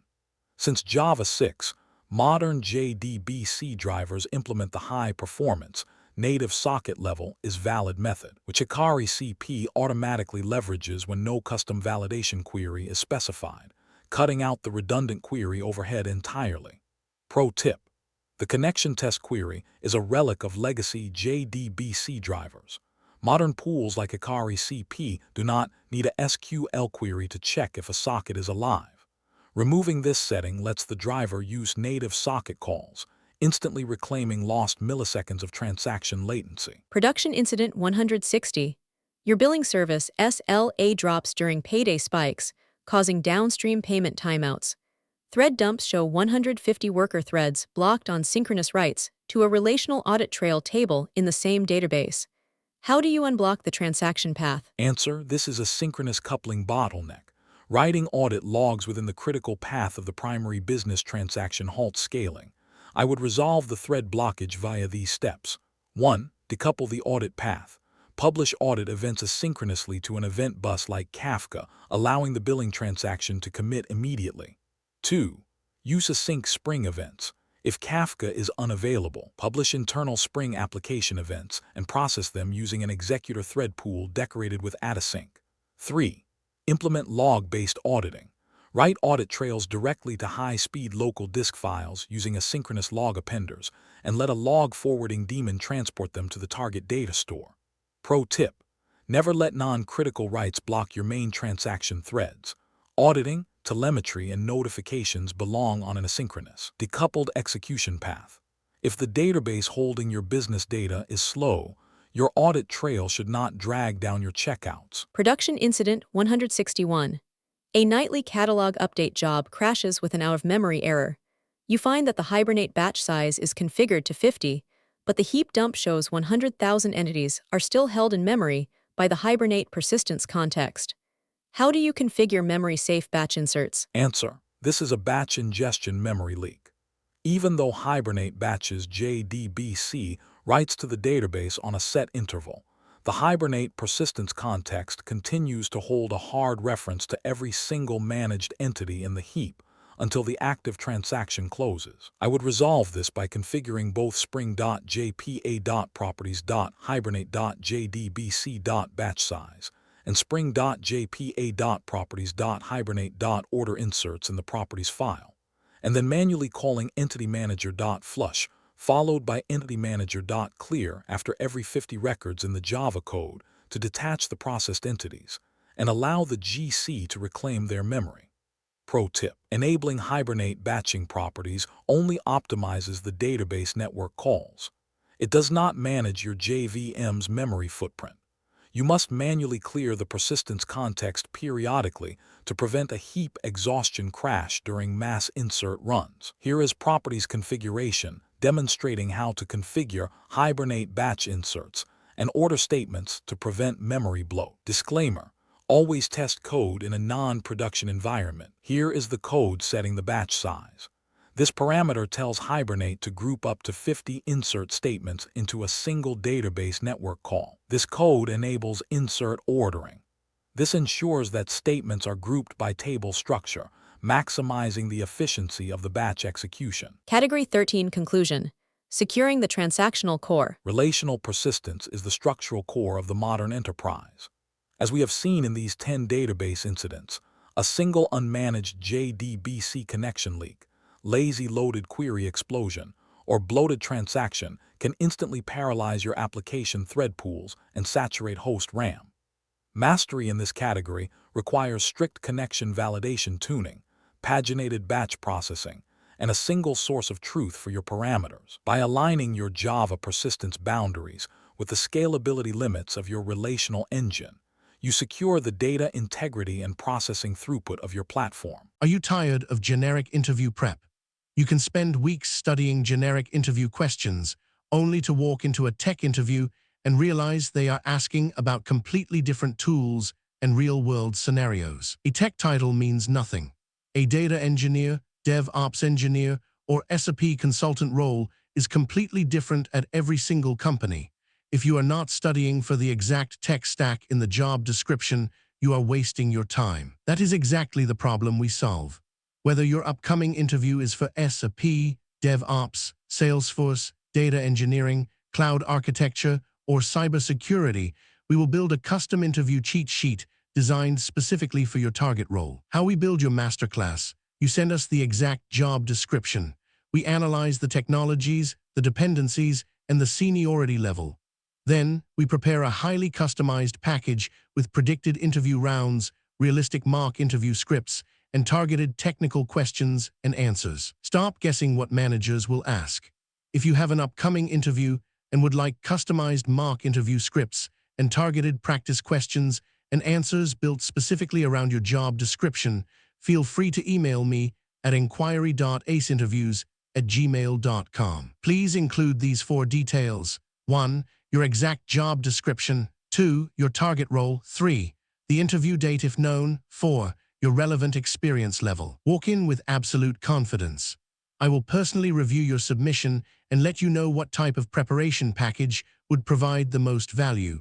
We will analyze the requirements and build the exact custom mock scripts and questions and answers you need to get the offer. What if you people want a continuous study instead, with most commonly asked interview questions and answers PDFs? But what if you do not have an active interview lined up right now? If you want to proactively build your skills over time, we have recently launched our Master Vault subscription model. This is an all-access pass containing most commonly asked interview questions and answers PDFs of various tech roles in every single major technology like DevOps, SAP, testing, Salesforce, data engineering, cloud, Java and Python, etc. Choose the full bundle or specific paths, but we understand that unlocking every technology at once might feel overwhelming. If you are solely an SAP consultant, a Salesforce developer, or a DevOps engineer, you do not need the entire Master Vault. We redesigned the ecosystem so you can subscribe to the unrestricted full bundle or choose individual targeted vaults tailored specifically to your career. The universal interview tip: whenever you ask a tech VP or an industry mentor how to crack a tough interview, they all give you the exact same tip: get familiar with the most commonly asked interview questions. It sounds simple, right? But here is the problem. The search nightmare. Finding the actual most commonly asked questions for senior roles is a nightmare. Generic Google searches only give you basic textbook definitions, and those will not help you clear a lead architect or senior engineer round where production reality matters. Imagine a master vault. Now, imagine a vault where the absolute most commonly asked interview questions for your specific role are already collected for you, perfectly organized by interview rounds like 1. Most commonly asked technical-based question and answers. 2. Most commonly asked scenario-based question and answers. 3. Most commonly asked real-world problem-solving question and answers. 4. Most commonly asked system design question and answers. 5. Most commonly asked behavioral-based question and answers. Cross-domain mastery. I built the ACE Interviews Master Vault for the modern architect. We did not just do this for one role. We covered everything: SAP, cybersecurity, DevOps, software testing, data engineering, Java, and Python. The ultimate all-access deal. Instead of paying for individual PDFs, you can now unlock our entire database. Get over 1,000 plus PDFs containing 50,000 plus of the most asked question and answers for a mere 1,499 rupees a month. The elite transformation. Stop studying just to pass. Equip yourself with the cross-domain confidence of a true architect and walk out of your next interview choosing between 2 or 3 elite job offers. Unlock the vault now. The era of buying individual guides is over. Click the link in the video description below right now to unlock the Master Vault. Now, let's get back to the masterclass. Transition from Category 13 to Category 14. But even a perfectly tuned, non-blocking relational database cannot scale if the application itself is trapped in a blocking execution model. If the database is the memory core, then asynchronous pipelines are the high-speed corridors that move data across the enterprise. When you shift your architecture to non-blocking reactive streams, standard thread per request rules no longer apply. A single block in your reactive event loop, or an unmanaged stream without backpressure, can cause immediate memory explosions and catastrophic latency spikes. We now move from synchronous relational database persistence to the high-throughput world of reactive systems and async pipeline incidents. Let's explore Category 14. Category 14. Reactive systems and async pipelines. Reactive architectures offer unmatched scalability, but they also introduce highly complex failure modes. In this category, we explore the structural dangers of missing backpressure, reactor context memory leaks, and the silent starvation of non-blocking event loops by accidental synchronous database calls. We test your ability to design robust asynchronous flows that enforce resource limits and prevent cascading retry storms under extreme real-time load. Category 14. Reactive systems and async pipeline incidents 162 to 171. Here are the 10 production incidents covering reactive streams and asynchronous pipelines of this category. Production incident 162. Absolute absence of backpressure caused an immediate heap memory explosion. Production incident 163. Non-blocking reactive streams blocked by accidental synchronous operations. Production incident 164. Reactor context memory retention leaked memory under continuous load. Production incident 165. Event loop starvation caused massive latency spikes across the entire gateway. Production incident 166. Asynchronous task queues grew faster than consumers, saturating the heap. Production incident 167. Non-blocking pipelines accidentally introduced blocking JDBC calls, freezing threads. Production incident 168. Excessive flux buffering retained millions of objects in memory. Production incident 169. Overly aggressive reactive retry operators amplified downstream outages. Production incident 170. Parallel schedulers oversaturated host hardware processor resources. Production incident 171. Misconfigured reactive timeout handling caused cascading retry storms. Total 10 incidents for reactive systems. Let's start with incident 162. Production incident 162. Your IoT telemetry gateway crashes with an out-of-memory error during a sudden sensor update burst.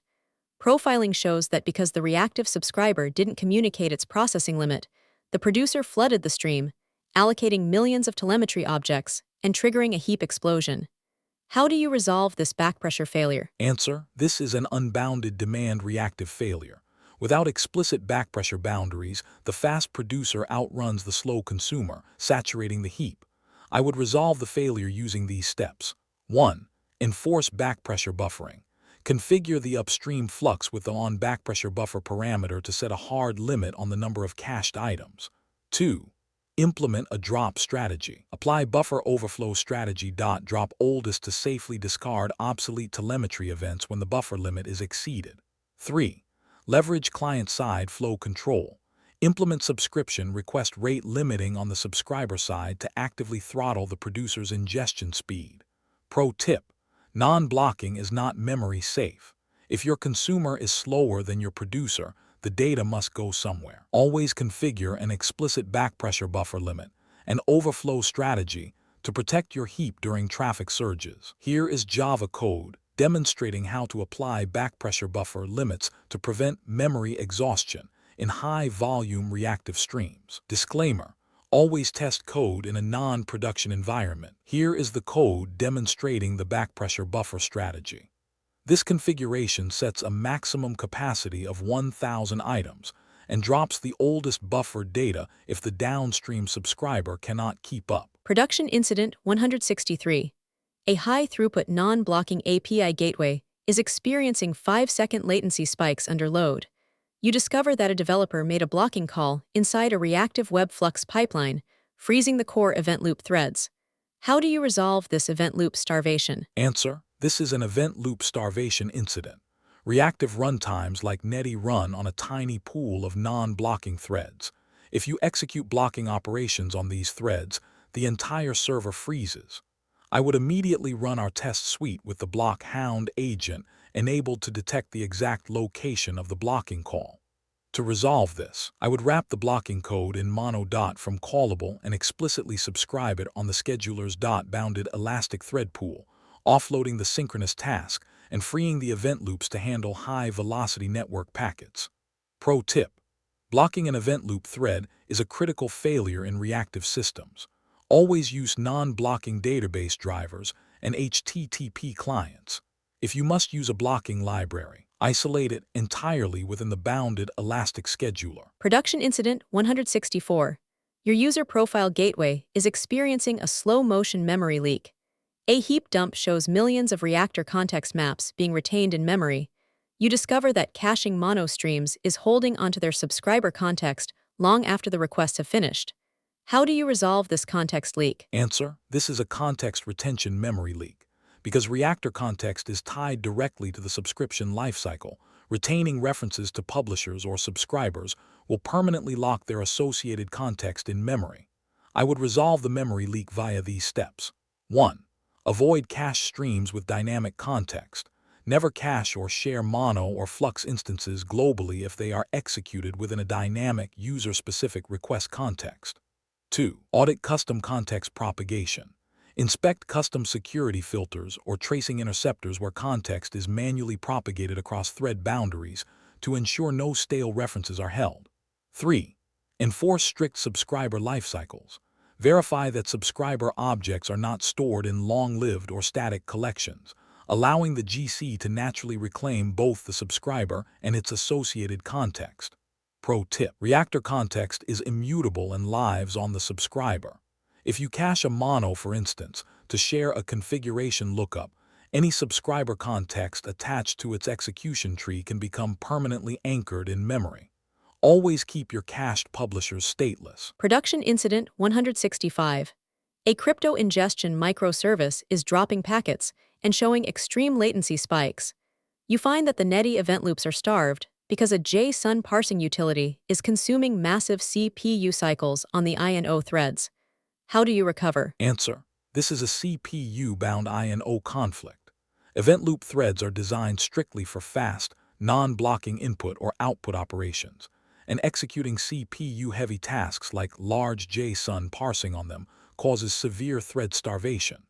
I would immediately resolve this by offloading the heavy JSON parsing to a separate parallel scheduler pool using the publish on operator, allowing the Netty event loops to return instantly to the network socket and prevent packet drops. Pro tip: never perform heavy CPU math, cryptography, or large JSON parsing directly on your event loop threads. Use publish on with schedulers .parallel to ensure your I&O channels remain wide open. Production Incident 166. An asynchronous data processor crashes with an out-of-memory error. You find that the producer was pushing tasks into an internal queue much faster than the consumer threads could write them to the database, causing the queue to grow indefinitely. How do you stabilize the queue? Answer: this is a queue saturation incident. The producer has no awareness of the consumer's performance. I would implement flow control using these steps. 1. Limit prefetch sizes. Configure the publish on operator with an explicit prefetch limit, for example, 256 to restrict the internal queue capacity. 2. Configure backpressure operators. Use on backpressure drop to discard incoming tasks if the internal buffer is full. 3. Apply downstream throttling. Implement rate limiting at the ingestion source to align the ingress rate with the database's write limits. Pro tip: default asynchronous schedulers often use unbounded task queues. Always use explicit prefetch parameters on your reactive operators to ensure your internal queues have a physical ceiling, preventing crashes during database write slowdowns. Here is Java code demonstrating how to use publish on with an explicit prefetch limit to prevent unbounded queue growth in async pipelines. Disclaimer: always test code in a non-production environment. Here is the code setting the scheduler with a prefetch limit of 256. This step restricts the internal queue size to prevent the producer from outrunning the consumer. Are you tired of generic interview prep? You can spend weeks studying generic interview questions, only to walk into a tech interview and realize they are asking about completely different tools and real-world scenarios. A tech title means nothing. A data engineer, DevOps engineer, or SAP consultant role is completely different at every single company. If you are not studying for the exact tech stack in the job description, you are wasting your time. That is exactly the problem we solve. Whether your upcoming interview is for SAP, DevOps, Salesforce, data engineering, cloud architecture, or cybersecurity, we will build a custom interview cheat sheet designed specifically for your target role. How we build your masterclass: you send us the exact job description. We analyze the technologies, the dependencies, and the seniority level. Then, we prepare a highly customized package with predicted interview rounds, realistic mock interview scripts, and targeted technical questions and answers. Stop guessing what managers will ask. If you have an upcoming interview and would like customized mock interview scripts and targeted practice questions and answers built specifically around your job description, feel free to email me at inquiry.aceinterviews@gmail.com. Please include these 4 details. 1. Your exact job description. 2. Your target role. 3. The interview date if known. 4. Your relevant experience level. Walk in with absolute confidence. I will personally review your submission and let you know what type of preparation package would provide the most value. We will analyze the requirements and build the exact custom mock scripts and questions and answers you need to get the offer. What if you people want a continuous study instead, with most commonly asked interview questions and answers PDFs? But what if you do not have an active interview lined up right now? If you want to proactively build your skills over time, we have recently launched our Master Vault subscription model. This is an all-access pass containing most commonly asked interview questions and answers PDFs of various tech roles in every single major technology like DevOps, SAP, testing, Salesforce, data engineering, cloud, Java and Python, etc. Choose the full bundle or specific paths, but we understand that unlocking every technology at once might feel overwhelming. If you are solely an SAP consultant, a Salesforce developer, or a DevOps engineer, you do not need the entire Master Vault. We redesigned the ecosystem so you can subscribe to the unrestricted full bundle or choose individual targeted vaults tailored specifically to your career. The universal interview tip. Whenever you ask a tech VP or an industry mentor how to crack a tough interview, they all give you the exact same tip: get familiar with the most commonly asked interview questions. It sounds simple, right? But here is the problem. The search nightmare. Finding the actual most commonly asked questions for senior roles is a nightmare. Generic Google searches only give you basic textbook definitions, and those will not help you clear a lead architect or senior engineer round where production reality matters. Imagine a master vault.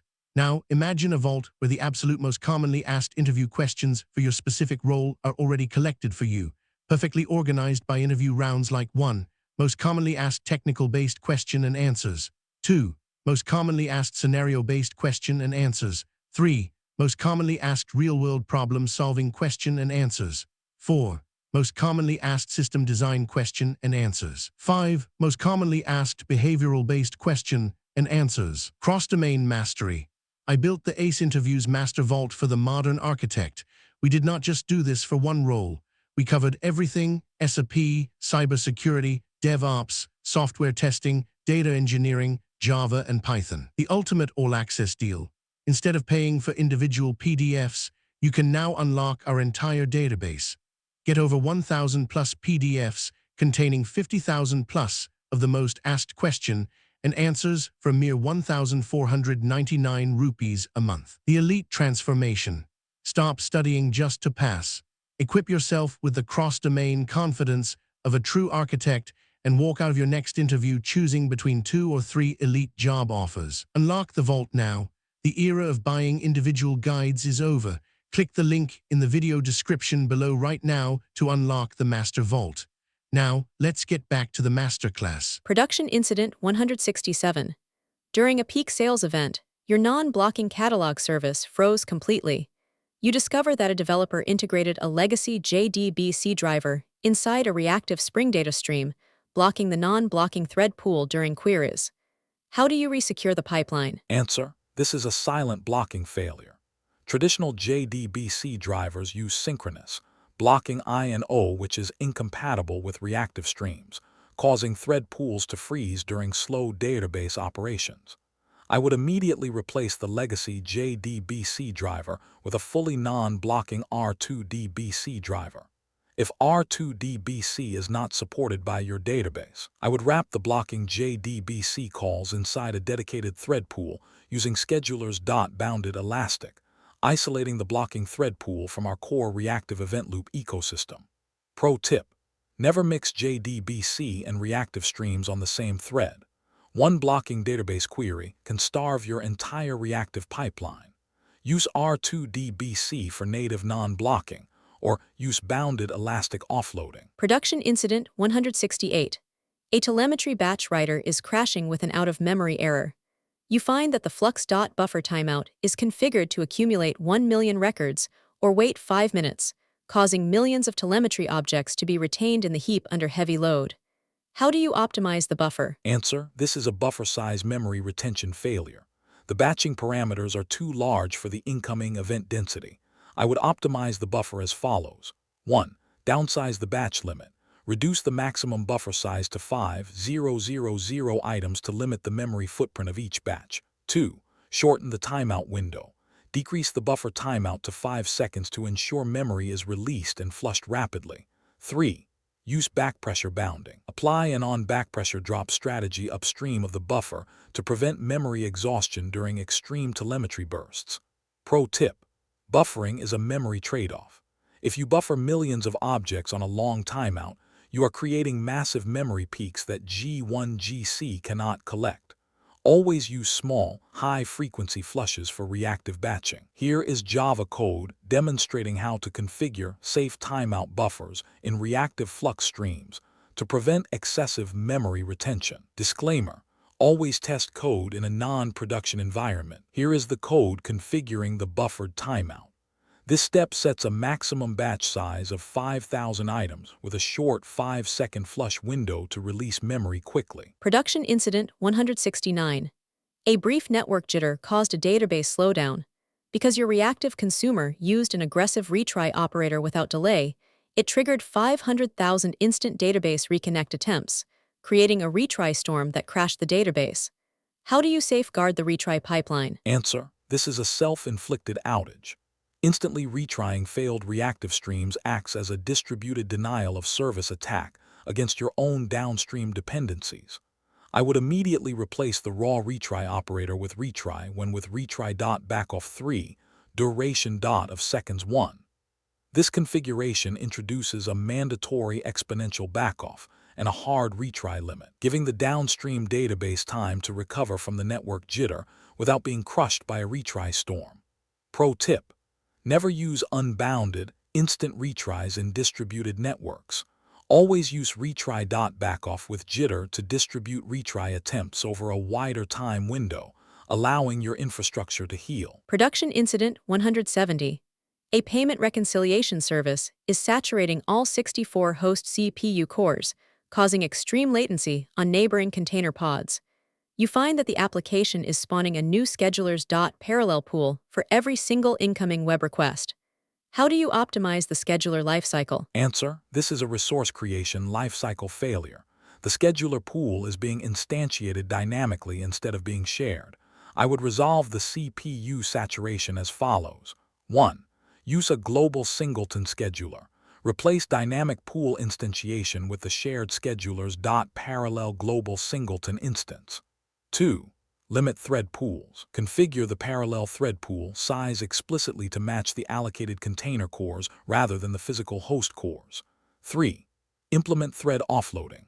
Verify that any heavy I/O-bound tasks are directed to schedulers.bounded elastic, keeping the parallel scheduler dedicated strictly to non-blocking CPU math. Pro tip: schedulers.parallel is designed to be a shared, global resource. If you create a new parallel pool inside a request flow, you are spawning dozens of native OS threads per transaction, leading to massive context switching overhead. Production Incident 171. Your shopping cart service has a 500 milliseconds timeout on downstream calls. During a database slowdown, downstream queries took 600 milliseconds, triggering the reactive timeout operator, which initiated an instant retry. This created a cascading retry storm that completely crashed the catalog database. How do you resolve this? Answer: this is a timeout retry amplification failure. The timeout window was too short relative to the database latency, causing the application to issue more work retries to an already struggling database. I would immediately resolve this by adjusting timeout based on downstream latency, SLOs, and configuring a circuit breaker like Resilience 4J around the downstream call. If timeouts spike, the circuit opens, instantly failing subsequent requests without sending additional, redundant load to the database. Pro tip: a timeout without a circuit breaker is an outage amplifier. If you abort a slow query and immediately retry it, you are doubling the database's workload. Always pair timeouts with circuit breakers to isolate failures under load. Category 14 Conclusion. Mastering Async Concurrency. Asynchronous reactive pipelines represent the peak of modern Java scalability, but they require a fundamental shift in how we manage resource limits. As we have seen in these 10 reactive incidents, the traditional rules of thread per request blocking are completely replaced by non-blocking event loops and cooperative scheduling. Failing to enforce explicit backpressure, manage thread local contexts, or handle timeouts correctly will convert your asynchronous pipeline into a silent heap exhaustion mechanism. By protecting your event loops, bounding your intermediate queues, and caching statefully, you unlock the true scaling potential of the modern reactive JVM. Are you tired of generic interview prep? You can spend weeks studying generic interview questions, only to walk into a tech interview and realize they are asking about completely different tools and real-world scenarios. A tech title means nothing. A data engineer, DevOps engineer, or SAP consultant role is completely different at every single company. If you are not studying for the exact tech stack in the job description, you are wasting your time. That is exactly the problem we solve. Whether your upcoming interview is for SAP, DevOps, Salesforce, data engineering, cloud architecture, or cybersecurity, we will build a custom interview cheat sheet designed specifically for your target role. How we build your masterclass: you send us the exact job description. We analyze the technologies, the dependencies, and the seniority level. Then, we prepare a highly customized package with predicted interview rounds, realistic mock interview scripts, and targeted technical questions and answers. Stop guessing what managers will ask. If you have an upcoming interview and would like customized mock interview scripts and targeted practice questions and answers built specifically around your job description, feel free to email me at inquiry.aceinterviews@gmail.com. Please include these 4 details: 1. Your exact job description. 2. Your target role. 3. The interview date if known. 4. Your relevant experience level. Walk in with absolute confidence. I will personally review your submission and let you know what type of preparation package would provide the most value.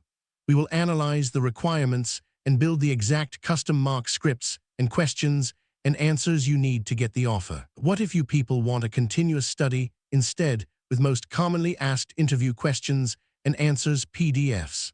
But what if you do not have an active interview lined up right now? If you want to proactively build your skills over time, we have recently launched our Master Vault subscription model. This is an all-access pass containing most commonly asked interview questions and answers PDFs of various tech roles in every single major technology like DevOps, SAP, testing, Salesforce, data engineering, cloud, Java and Python, etc. Choose the full bundle or specific paths, but we understand that unlocking every technology at once might feel overwhelming. If you are solely an SAP consultant, a Salesforce developer, or a DevOps engineer, you do not need the entire Master Vault. We redesigned the ecosystem so you can subscribe to the unrestricted full bundle or choose individual targeted vaults tailored specifically to your career. The universal interview tip. Whenever you ask a tech VP or an industry mentor how to crack a tough interview, they all give you the exact same tip. Get familiar with the most commonly asked interview questions. It sounds simple, right? But here is the problem. The search nightmare. Finding the actual most commonly asked questions for senior roles is a nightmare. Generic Google searches only give you basic textbook definitions, and those will not help you clear a lead architect or senior engineer round where production reality matters. Imagine a master vault. Now, imagine a vault where the absolute most commonly asked interview questions for your specific role are already collected for you, perfectly organized by interview rounds like 1. Most commonly asked technical-based question and answers. 2. Most commonly asked scenario-based question and answers. 3. Most commonly asked real-world problem-solving question and answers. 4. Most commonly asked system design question and answers. 5. Most commonly asked behavioral-based question and answers. Cross-domain mastery. I built the ACE Interviews Master Vault for the modern architect. We did not just do this for one role. We covered everything: SAP, cybersecurity, DevOps, software testing, data engineering, Java and Python. The ultimate all-access deal. Instead of paying for individual PDFs, you can now unlock our entire database. Get over 1,000 plus PDFs containing 50,000 plus of the most asked question and answers for a mere 1,499 rupees a month. The elite transformation. Stop studying just to pass. Equip yourself with the cross-domain confidence of a true architect and walk out of your next interview choosing between 2 or 3 elite job offers. Unlock the vault now. The era of buying individual guides is over. Click the link in the video description below right now to unlock the Master Vault. Now, let's get back to the masterclass. Transition from reactive pipelines to the observability layer. But even a perfectly balanced reactive pipeline will fail if the telemetry system watching over it is misconfigured. If Async pipelines are the high-speed corridors of your system, then observability is the surveillance network. When your logging frameworks, distributed tracing agents, and metrics collectors are configured poorly, they do not just watch the performance, they destroy it. A single dynamic logging error, tracing allocation explosion, or synchronous log wait can completely paralyze the underlying processors. We now move from application concurrency to the high-stakes world of observability and monitoring incidents. Let's explore Category 15. Category 15. Observability and monitoring incidents. Observability is a critical operational requirement, but telemetry is not free. In this category, we explore the observer-induced failures that occur when APM instrumentation, metrics cardinality explosions, and synchronous file appenders bring down your production cluster. We test your ability to balance diagnostic depth against execution overhead, ensuring that your monitoring tools do not consume more system resources than the actual business transactions they are designed to track. Category 15. Observability and monitoring incidents 172 to 181. Here is the list of the 10 production incidents covering the observability stack. Production incident 172. Excessive debug logging caused a catastrophic disk write bottleneck. Production Incident 173. Misconfigured distributed tracing doubled overall heap allocation rates. Production Incident 174. Metrics cardinality explosion exhausted heap memory, triggering a cluster-wide crash. Production Incident 175. Aggressive APM agent instrumentation severely degraded application throughput. Production Incident 176. Log aggregation disk queuing overwhelmed disk write cycles, stalling threads. Production Incident 177. Excessive tracing spans increased network overhead, saturating connections. Production Incident 178. Synchronous log appenders blocked business threads during a network slowdown. Production Incident 179. Monitoring agents and telemetry exporters caused unexpected processor spikes. Production Incident 180. Unmanaged heap dump collection destabilized healthy active nodes. Production Incident 181. Observability tooling generated more traffic than the actual business workload. Total 10 incidents for observability and monitoring. Let's start with Incident 172. Production Incident 172. A support engineer changed the dynamic log level to debug in production to troubleshoot an issue. The massive write rate immediately saturated the node's disk, INO, creating a backup in the logging queues and crashing the checkout service. How do you resolve this logging outage? Answer: this is an observer-induced performance failure. The logging volume exceeded the write capacity of the file system. I would resolve the bottleneck using these steps. 1. Triage the level.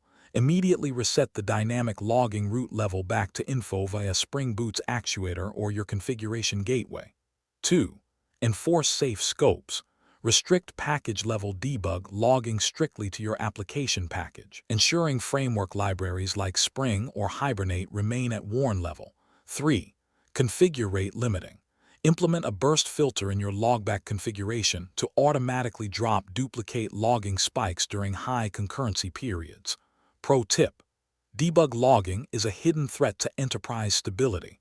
Never enable root-level debug in production. Always target your dynamic logging to specific packages and enforce strict write caps to protect your host file system. Here is Properties Configuration, demonstrating how to configure dynamic log levels safely in Spring Boot to prevent logging outages. Disclaimer: always test code in a non-production environment. Here is the code setting the root logging level. This configuration ensures that only critical and informational logs are written, protecting the disk from verbose debug output. Production Incident 173. After deploying a distributed tracing agent, your application's heap allocation rate doubled, causing minor GC pause times to jump from 15 milliseconds to 120 milliseconds. Why did tracing double your allocations, and how do you resolve the overhead? Answer: this is a span allocation failure. Distributed tracing libraries allocate several metadata objects for every traced operation. To diagnose this, I would run a sync profiler with the allocation event to pinpoint the exact class allocations. I would then immediately reduce the tracing sampling rate from 100% to 1% or 5% using adaptive sampling properties. This maintains full transaction traceability for unique paths while reducing the total allocations by 95%. Allowing the garbage collector to easily clean up the remaining span telemetry within our target pause time boundaries. Pro tip: you do not need to trace every transaction to have perfect observability. Running 100% trace sampling in high-load production environments is an expensive waste of heap space. Use adaptive sampling to keep your tracing allocation tax near zero. Production Incident 174. A metric collector update caused a catastrophic out-of-memory crash. SRE logs show that a developer added a user UUID tag to a Prometheus counter, creating 5 million unique time series entries in the heap. How do you resolve this cardinality explosion? Answer: this is a metadata leak caused by unbounded metrics tags. Every unique tag value creates a permanent object in the registry. We can detect this using our Grafana dashboards, where the micrometer meter registry memory metrics show an unsustainable linear trend. I would resolve the memory leak via these steps. 1. Revert the configuration. Immediately pull a hotfix deployment to remove high cardinality tags from the metrics counter. 2. Implement registry filters. Configure a meter filter in your micrometer registry to intercept and drop any high cardinality tags dynamically at runtime. 3. Redirect high cardinality data. Relocate transactional data like user identifiers to structured logs or tracing spans, keeping the metrics pool strictly limited to low cardinality categories.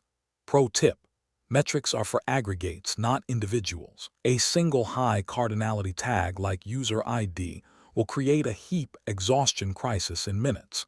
Keep your metric series under 5,000 to protect your JVM stability. Production Incident 175.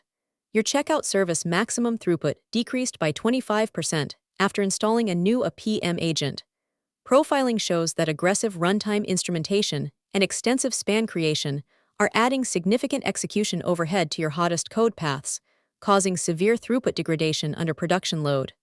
How do you recover? Answer: this is an instrumentation overhead incident. APM agents intercept application execution to collect telemetry, and excessive instrumentation of high-frequency methods can introduce unnecessary CPU overhead, object allocations, and lock contention. I would first use Async profiler to identify the hottest instrumented execution paths and quantify the overhead introduced by the agent. I would then reduce the instrumentation scope by excluding low-value packages and utility classes, disable unnecessary instrumentation plugins, and lower the overall span capture rate through adaptive sampling. These changes preserve critical observability while significantly reducing runtime overhead and restoring application throughput. Pro tip: a PM agent should instrument only what provides operational value. Avoid tracing hot utility methods, getters, mappers, or other high-frequency code paths unless they contribute meaningful diagnostic insight. Effective observability captures the right signals, not every method invocation. Production Incident 176. Your file-based log collector like Fluent saturated the disk write cycle limit during a high-load event. Because the Java app was writing synchronously to the file system, business threads blocked on disk write queues, freezing the entire application. How do you unblock the threads? Answer: this is an I/O blocking failure. The application threads are tied directly to physical disk speed. I would resolve the disk queuing as follows. 1. Decouple log writing. Reconfigure your logging framework Logback or Log4j2 to write asynchronously to the file system with a safe, bounded buffer. 2. Configure dropping thresholds. Use Logback's discarding threshold to automatically drop low-priority logs like info and debug if the logging queue exceeds 80% capacity. 3. Isolate the collector. Allocate dedicated IOPS parameters for the log collector inside your container environment to prevent it from starving the main Java process. Pro tip: synchronous file logging is an anti-pattern in high-throughput microservices. Always write to a bounded asynchronous buffer. Monitor Logback. Async appender metrics like queue size in Grafana to detect when the aggregator is falling behind before threads block. Here is XML configuration, demonstrating how to configure an asynchronous log appender with discarding thresholds to prevent I/O blocking. Disclaimer: always test code in a non-production environment. Here is the code setting the discarding threshold. This configuration drops non-critical debug and info logs if the internal queue exceeds 80% capacity, protecting business threads. This code limits the queue size to 512. It prevents the internal buffer from growing indefinitely, ensuring a flat heap memory footprint. Are you tired of generic interview prep? You can spend weeks studying generic interview questions, only to walk into a tech interview and realize they are asking about completely different tools and real-world scenarios. A tech title means nothing. A data engineer, DevOps engineer, or SAP consultant role is completely different at every single company. If you are not studying for the exact tech stack in the job description, you are wasting your time. That is exactly the problem we solve. Whether your upcoming interview is for SAP, DevOps, Salesforce, data engineering, cloud architecture, or cybersecurity, we will build a custom interview cheat sheet designed specifically for your target role. How we build your masterclass: you send us the exact job description. We analyze the technologies, the dependencies, and the seniority level. Then, we prepare a highly customized package with predicted interview rounds, realistic mock interview scripts, and targeted technical questions and answers. Stop guessing what managers will ask. If you have an upcoming interview, and would like customized mock interview scripts and targeted practice questions and answers built specifically around your job description, feel free to email me at inquiry.aceinterviews@gmail.com. Please include these 4 details. 1. Your exact job description. 2. Your target role. 3. The interview date if known. 4. Your relevant experience level. Walk in with absolute confidence. I will personally review your submission and let you know what type of preparation package would provide the most value. We will analyze the requirements and build the exact custom mock scripts and questions and answers you need to get the offer. What if you people want a continuous study instead with most commonly asked interview questions and answers PDFs? But what if you do not have an active interview lined up right now? If you want to proactively build your skills over time, we have recently launched our Master Vault subscription model. This is an all-access pass containing most commonly asked interview questions and answers PDFs of various tech roles in every single major technology like DevOps, SAP, testing, Salesforce, data engineering, cloud, Java and Python, etc. Choose the full bundle or specific paths, but we understand that unlocking every technology at once might feel overwhelming. If you are solely an SAP consultant, a Salesforce developer, or a DevOps engineer, you do not need the entire Master Vault. We redesigned the ecosystem so you can subscribe to the unrestricted full bundle or choose individual targeted vaults tailored specifically to your career. The universal interview tip. Whenever you ask a tech VP or an industry mentor how to crack a tough interview, they all give you the exact same tip. Get familiar with the most commonly asked interview questions. It sounds simple, right? But here is the problem. The search nightmare. Finding the actual most commonly asked questions for senior roles is a nightmare. Generic Google searches only give you basic textbook definitions, and those will not help you clear a lead architect or senior engineer round where production reality matters. Imagine a master vault. Now, imagine a vault where the absolute most commonly asked interview questions for your specific role are already collected for you, perfectly organized by interview rounds like 1. Most commonly asked technical-based question and answers. 2. Most commonly asked scenario-based question and answers. 3. Most commonly asked real-world problem-solving question and answers. 4. Most commonly asked system design question and answers. 5. Most commonly asked behavioral-based question and answers. Cross-domain mastery. I built the ACE Interviews Master Vault for the modern architect. We did not just do this for one role. We covered everything: SAP, cybersecurity, DevOps, software testing, data engineering, Java and Python. The ultimate all-access deal. Instead of paying for individual PDFs, you can now unlock our entire database.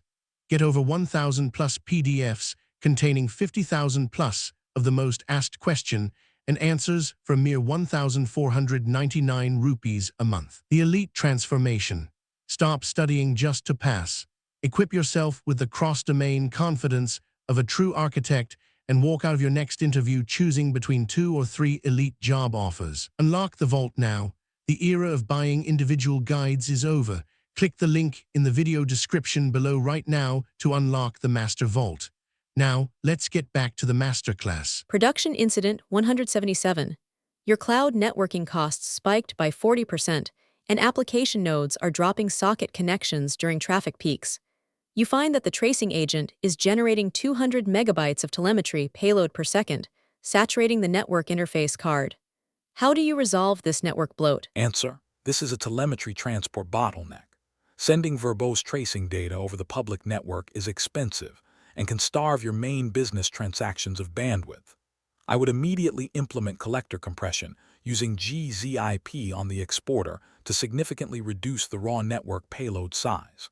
I would also deploy a local open telemetry collector daemon on each Kubernetes node, allowing the Java process to send traces over a local, low-latency loopback connection before they are batched and exported to your cloud provider.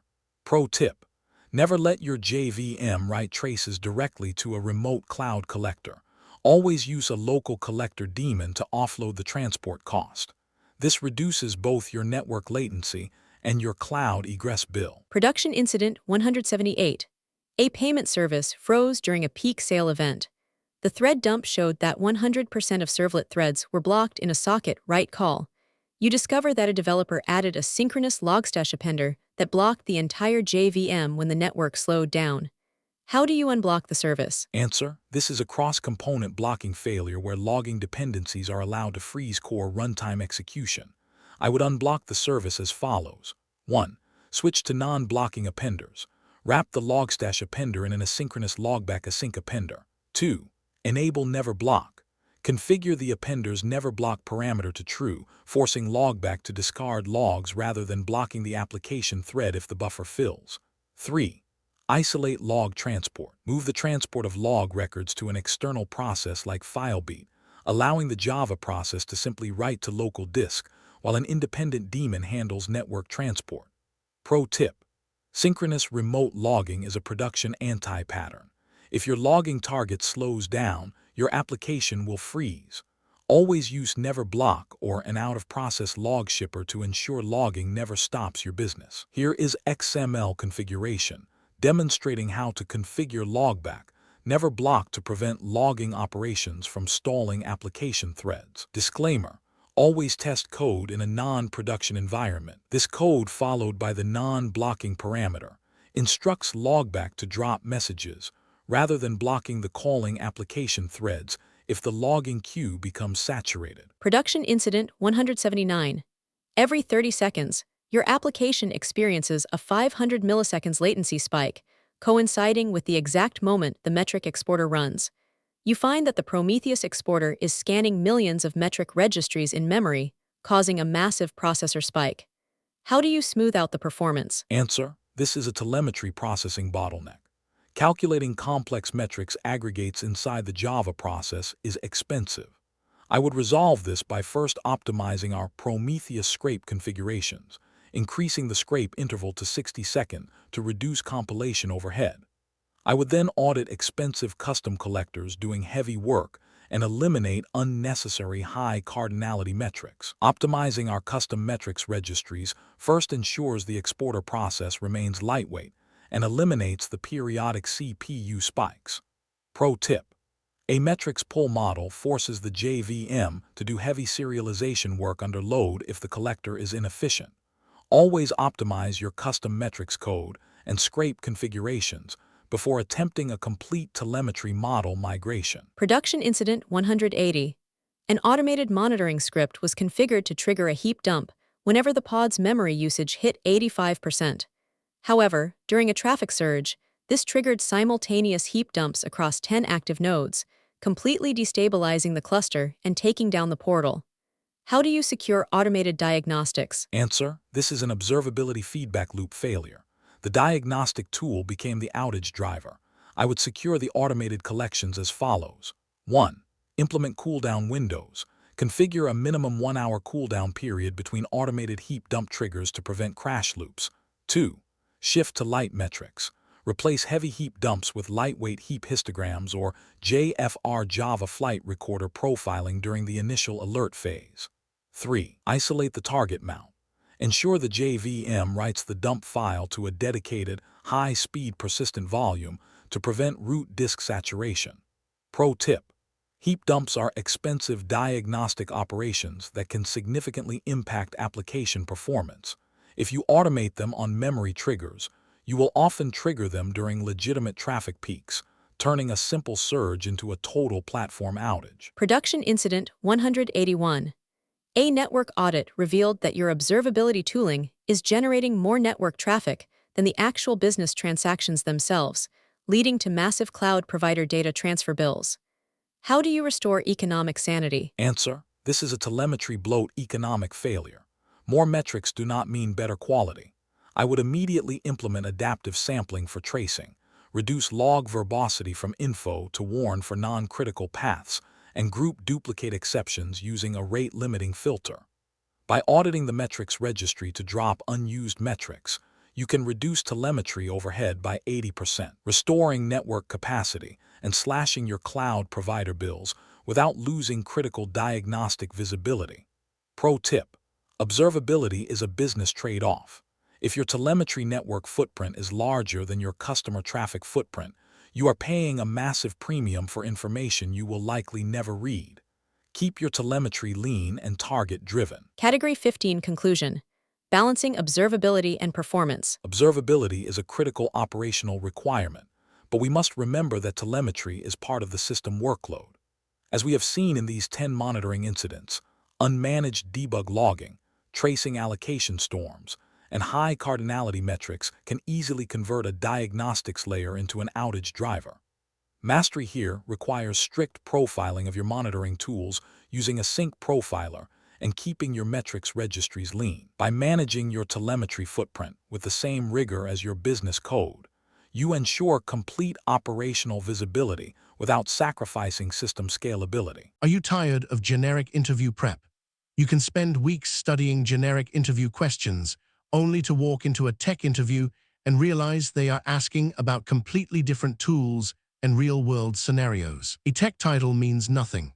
A data engineer, DevOps engineer, or SAP consultant role is completely different at every single company. If you are not studying for the exact tech stack in the job description, you are wasting your time. That is exactly the problem we solve.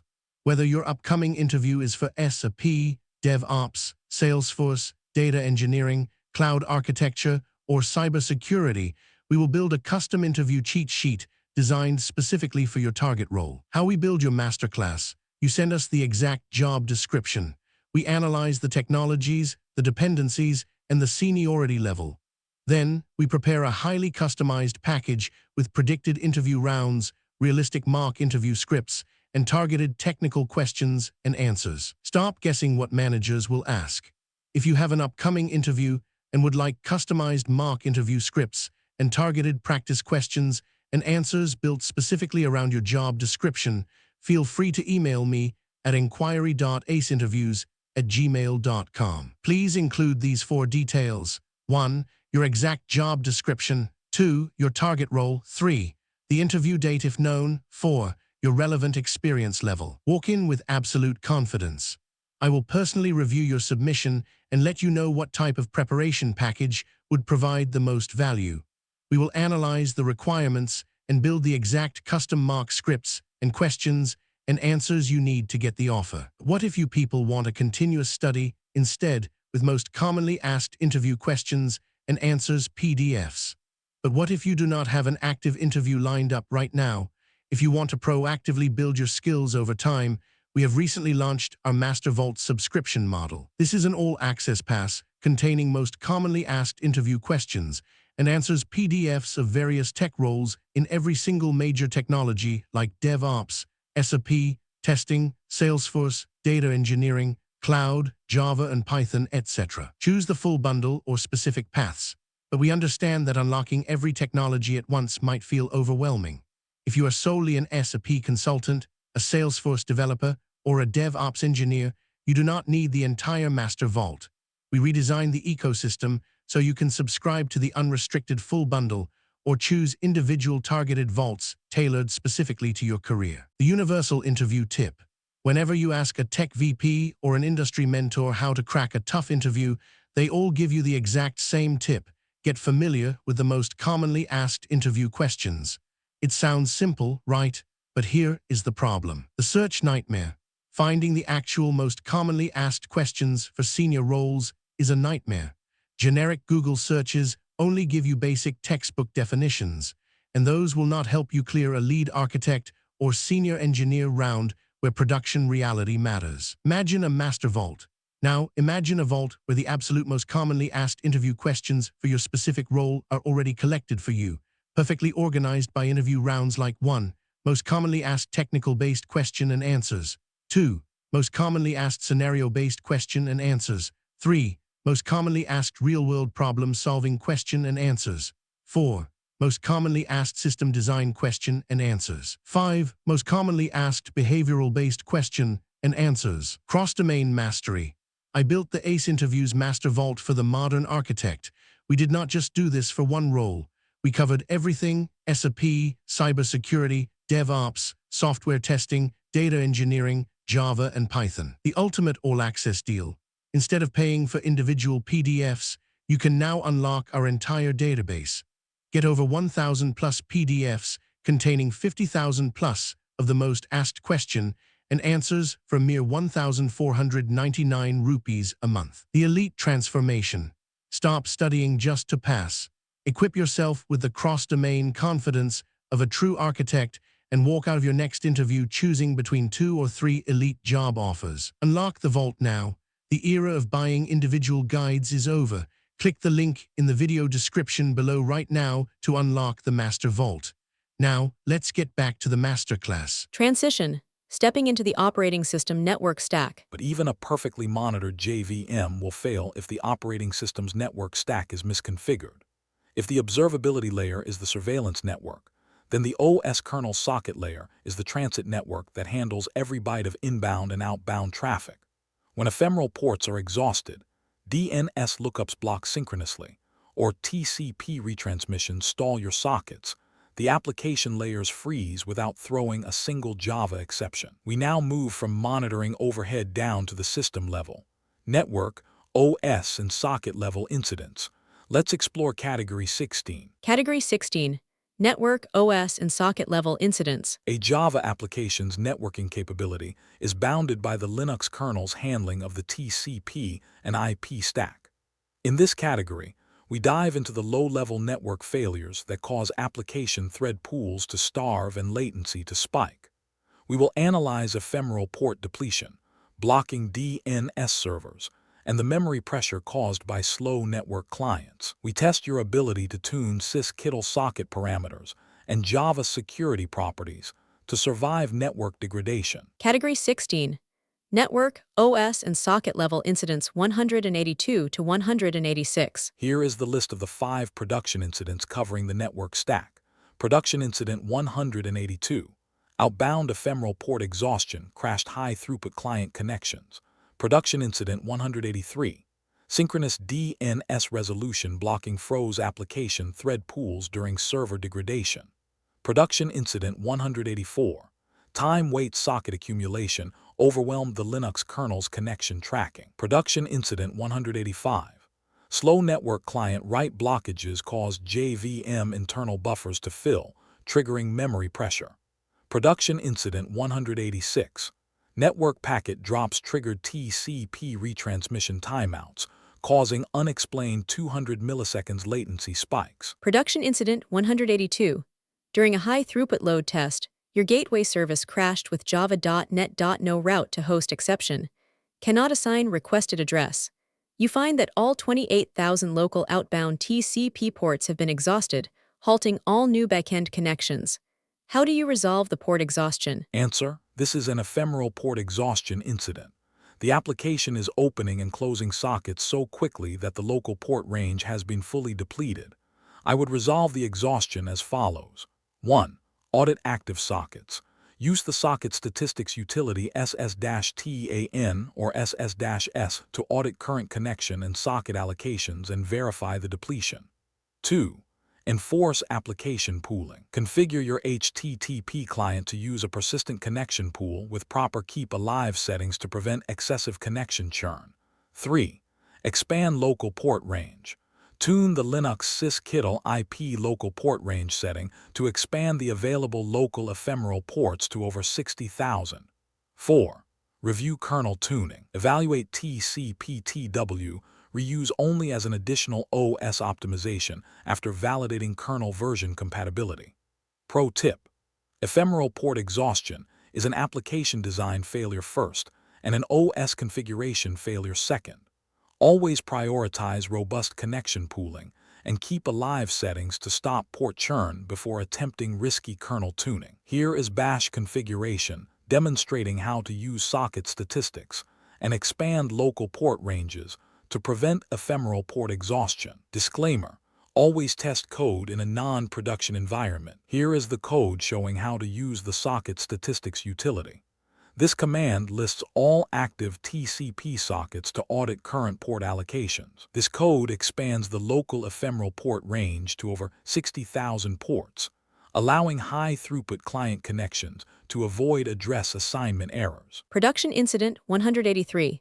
A transient DNS server degradation caused your billing microservice to experience complete thread starvation. A thread dump shows that all 200 execution threads are blocked in a net address.getAllByName, waiting synchronously for DNS responses. How do you unblock the resolution? Answer: this is a synchronous DNS blocking failure. The Java Core networking library executes hostname lookup synchronously, meaning a slow DNS server will instantly freeze your execution threads. I would first verify the lookup latency using dig or NSLookup. I would configure an appropriate TTL value based on our environment in the java.security properties file, while using local caching DNS resolvers to shield the JVM from external server degradation, and consider non-blocking async DNS resolution where applicable. Pro tip: setting the DNS cache TTL too low actually increases lookup frequency and pressure on degraded DNS servers. Balance your TTL setting based on your environment's dynamic routing needs, and always use a local caching resolver to prevent external latency from starving your application threads. Production Incident 184. Your analytics service experiences a slow-motion native memory and descriptor leak. A system socket audit shows 30,000 sockets stuck in a time-wait state, saturating the Linux connection tracker and eventually crashing the container. How do you prevent this accumulation? Answer: this is a socket retention leak. The application is closing connections in a way that forces the local system to manage the time-wait state. I would resolve the accumulation as follows. 1. Track socket states. Use SS-O state time wait or SS-S to audit socket accumulation and confirm the presence of unreleased connections. 2. Implement client-side pooling. Configure your HTTP client to use a persistent connection pool, ensuring connections are kept alive and reused instead of being opened and closed on every request. 3.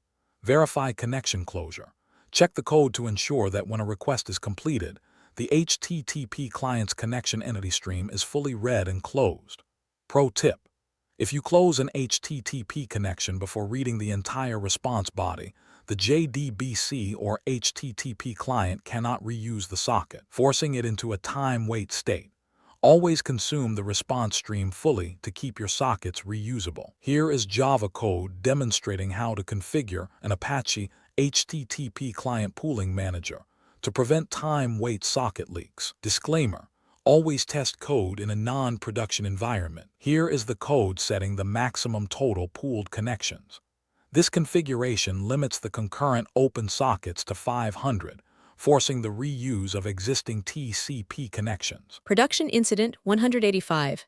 Slow mobile consumers on poor cellular networks are causing your streaming video microservice heap memory to swell to 100%.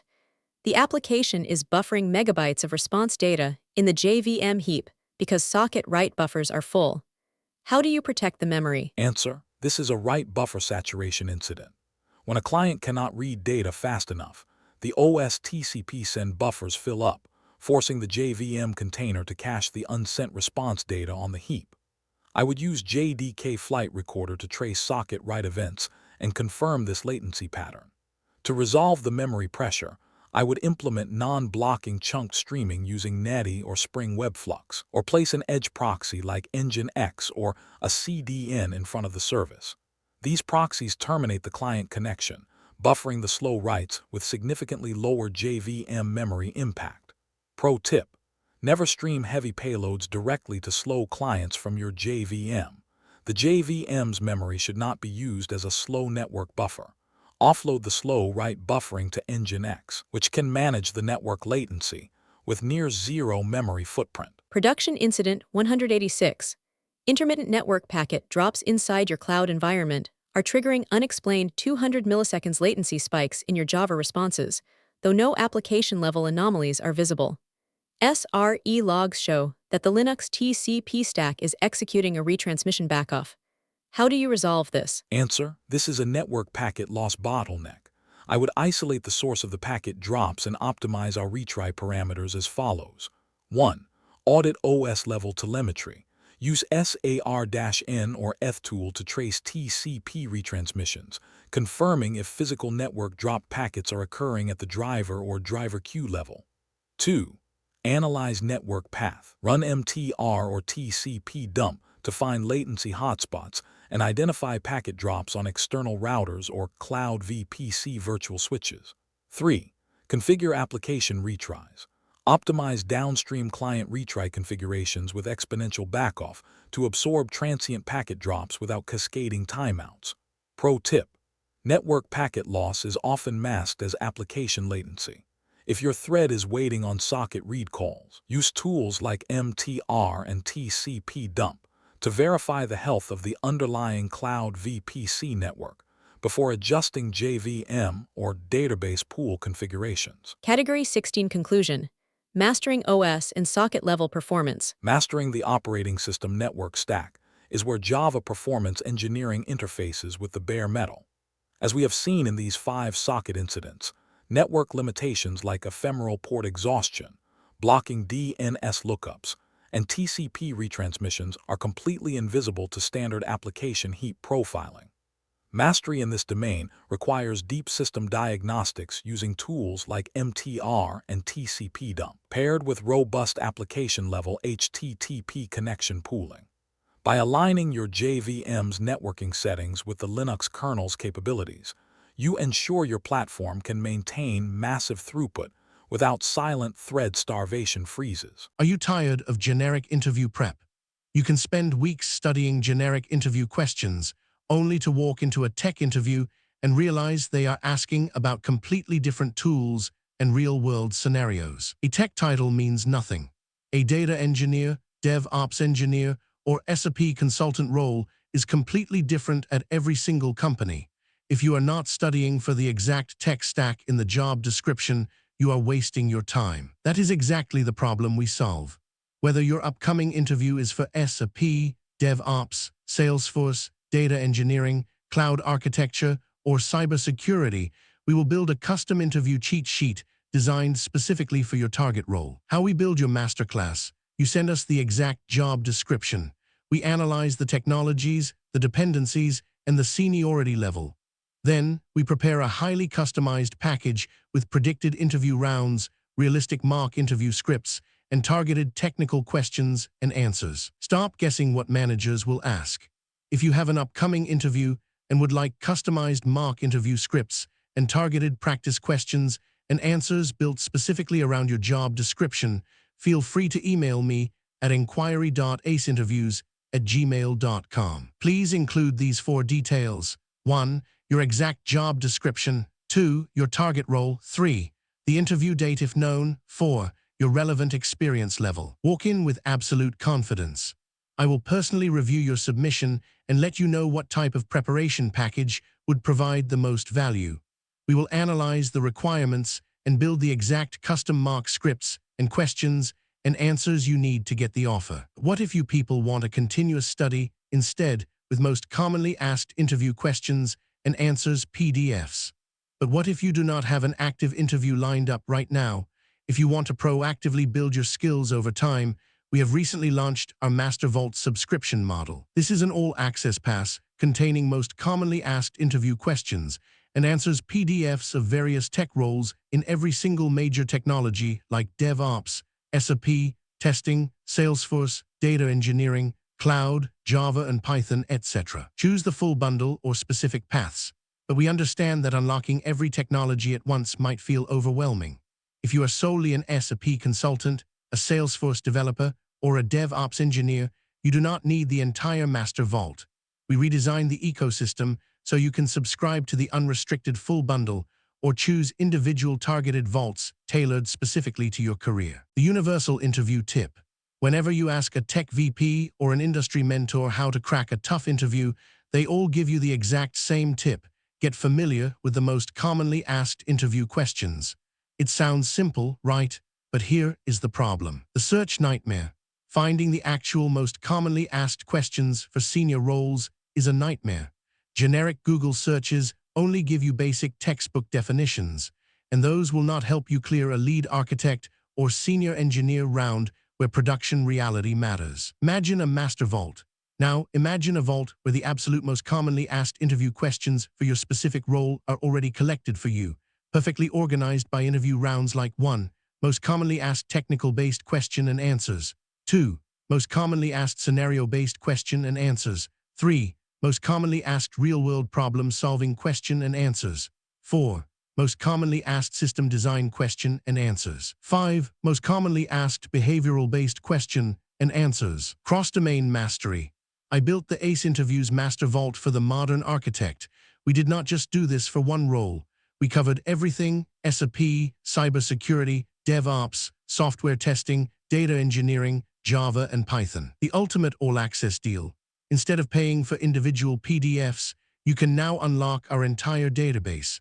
Get over 1,000 plus PDFs containing 50,000 plus of the most asked question and answers for a mere 1,499 rupees a month. The elite transformation. Stop studying just to pass. Equip yourself with the cross-domain confidence of a true architect and walk out of your next interview choosing between 2 or 3 elite job offers. Unlock the vault now. The era of buying individual guides is over. Click the link in the video description below right now to unlock the Master Vault. Now, let's get back to the masterclass. Transition from the network stack to security performance. But even a perfectly tuned network stack will become a bottleneck if the security layer sitting on top of it is structurally inefficient. If the OS socket layer is the transit network, then cryptography is the guard gate that secures every byte of transaction data. When your security handshakes exhaust OS entropy, modern TLS upgrades double processor utilization, or synchronous certificate revocation, checks block incoming requests. The security boundary turns into a self-inflicted denial of service. We now move from kernel networking to the high-tax world of security and cryptography performance. Let's explore Category 17. Category 17. Security and cryptography performance. Security is a non-negotiable enterprise requirement, but cryptography is one of the most computationally expensive tasks you can assign to a processor. In this category, we explore the subtle bottlenecks of entropy exhaustion, TLS handshake storms, and cryptographic certificate revocation blocking. We test your ability to implement non-blocking random number generators, leverage hardware acceleration, and structure your security pipelines to maintain sub-second response times under peak cryptographic load. Category 17. Security and cryptography performance incidents 187 to 190. Here is the list of the 4 production incidents covering security and cryptography. Production Incident 187. Entropy starvation inside the operating system caused secure random blockages, freezing threads. Production Incident 188.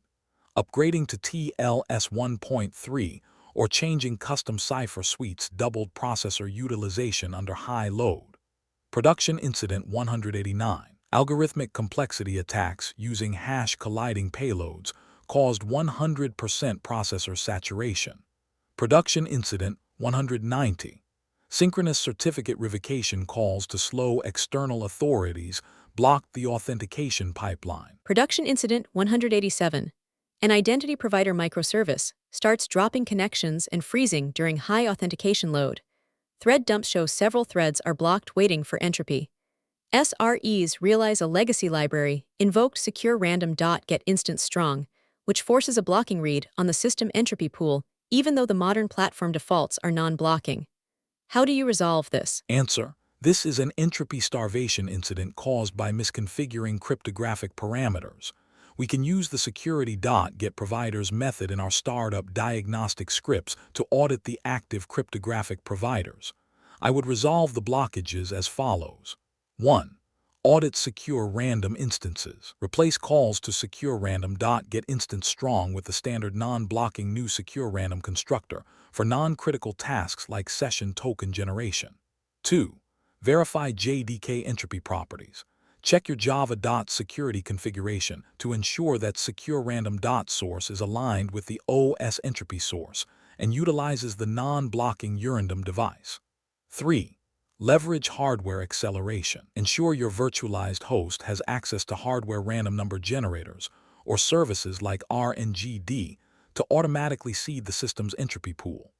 Pro tip: secure random.get instance strong is intended for high-value cryptographic operations and may block while waiting for sufficient entropy. For high-volume transaction token or session generation, Always use the standard non-blocking new secure random constructor. Here is Java code demonstrating the difference between blocking and non-blocking secure random instantiation to prevent entropy starvation. Disclaimer: always test code in a non-production environment. Here is the code showing the strong instance lookup. This method demands strong, cryptographically secure entropy from the operating system and will block your threads if the host pool runs dry. This code demonstrates the standard, non-blocking constructor. This is the preferred approach for high-volume tasks like session token generation, because it relies on the platform's non-blocking defaults. Production Incident 188. Your Edge gateway undergoes a security audit and is upgraded to TLS 1.3 with a new custom cipher suite. Immediately, processor usage doubles on all nodes during peak traffic, threatening to crash the gateway. How do you optimize this cryptographic overhead? Answer: this is a cryptographic handshake saturation. The mathematical cost of performing full TLS 1.3 handshakes on every connection is extremely high.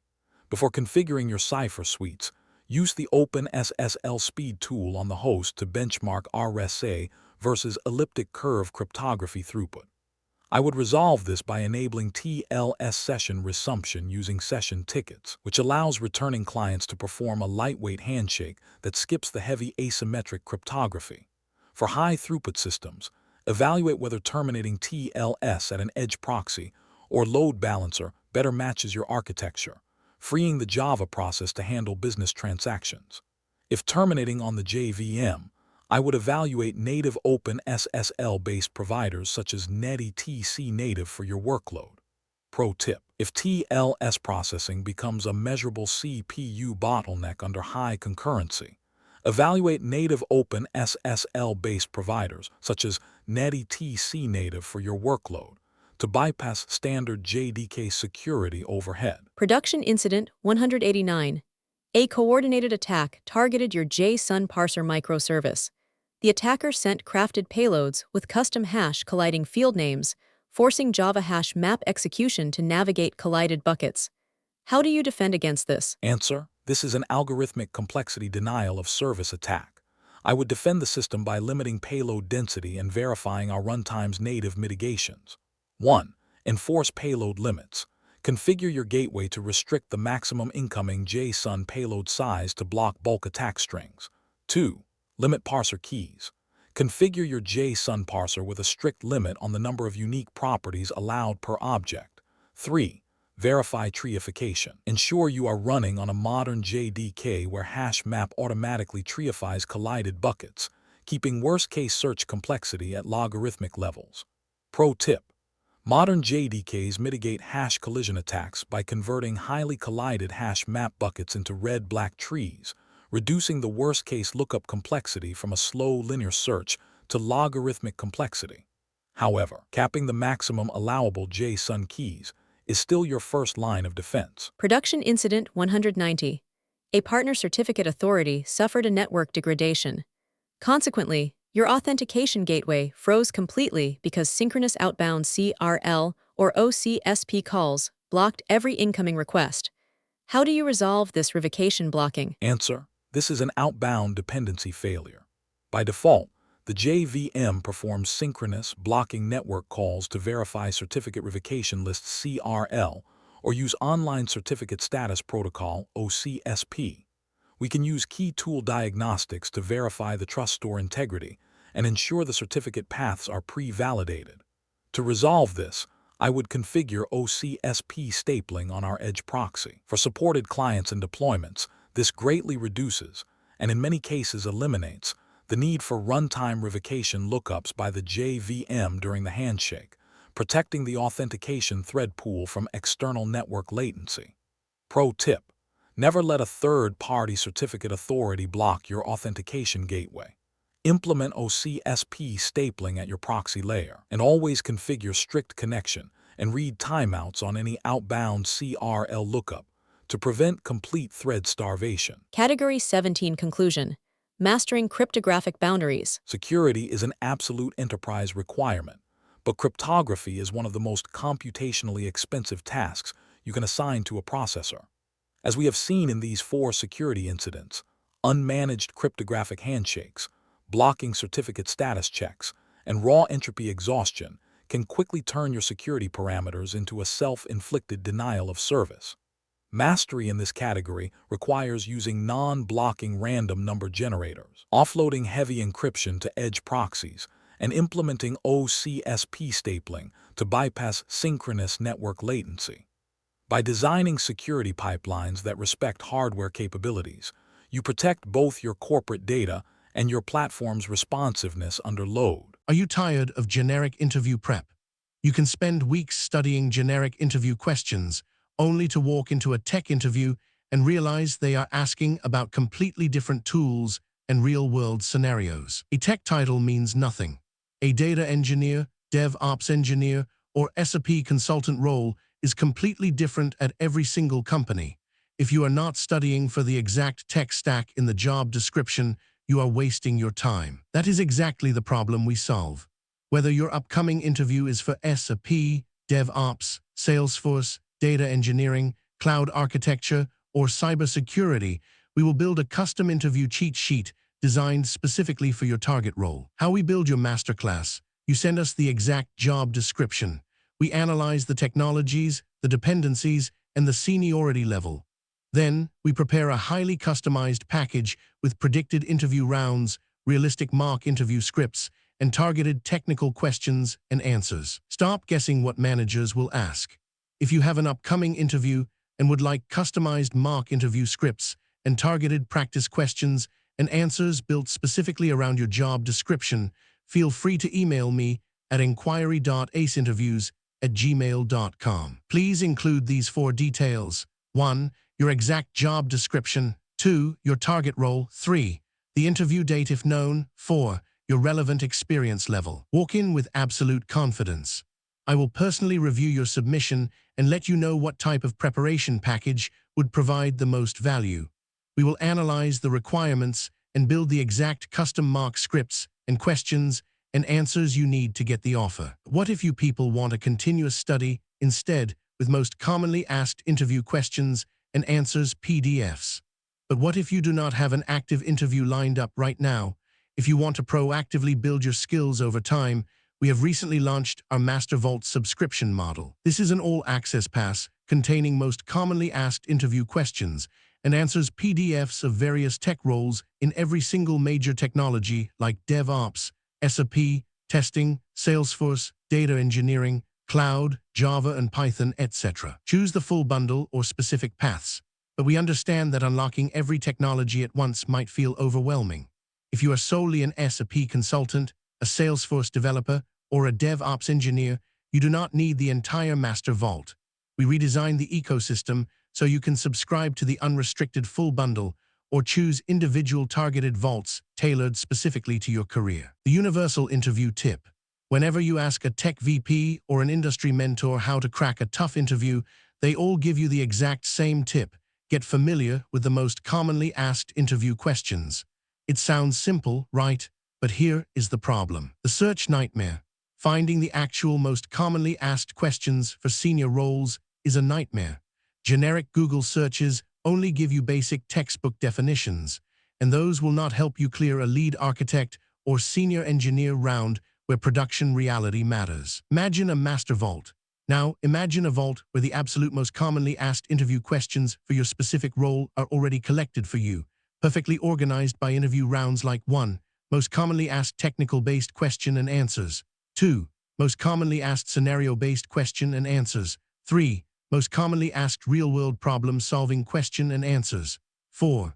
Most commonly asked system design question and answers. 5. Most commonly asked behavioral-based question and answers. Cross-domain mastery. I built the ACE Interviews Master Vault for the modern architect. We did not just do this for one role.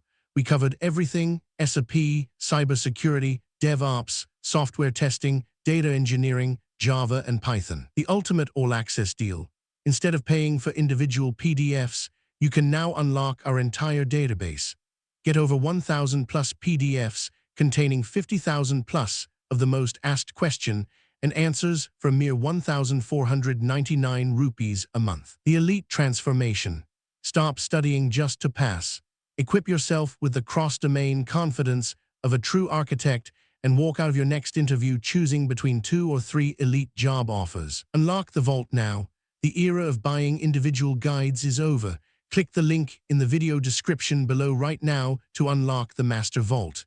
Now, let's get back to the masterclass. Transition, descending from software to hardware concurrency. But even if your security boundaries are completely optimized, your code will fail to achieve microsecond scalability if it is working against the physical architecture of the server.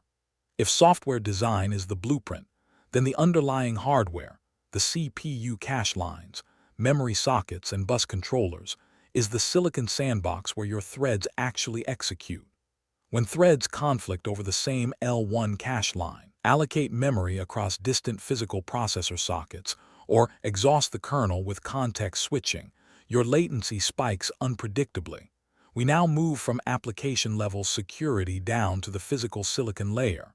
Hardware-level and extreme low-latency incidents. Let's explore Category 18. Category 18. Hardware level and extreme low latency incidents. In ultra-low latency domains like high-frequency trading, performance is measured in nanoseconds. At this scale, standard software abstractions fade away, and we must design our Java programs with strict mechanical sympathy.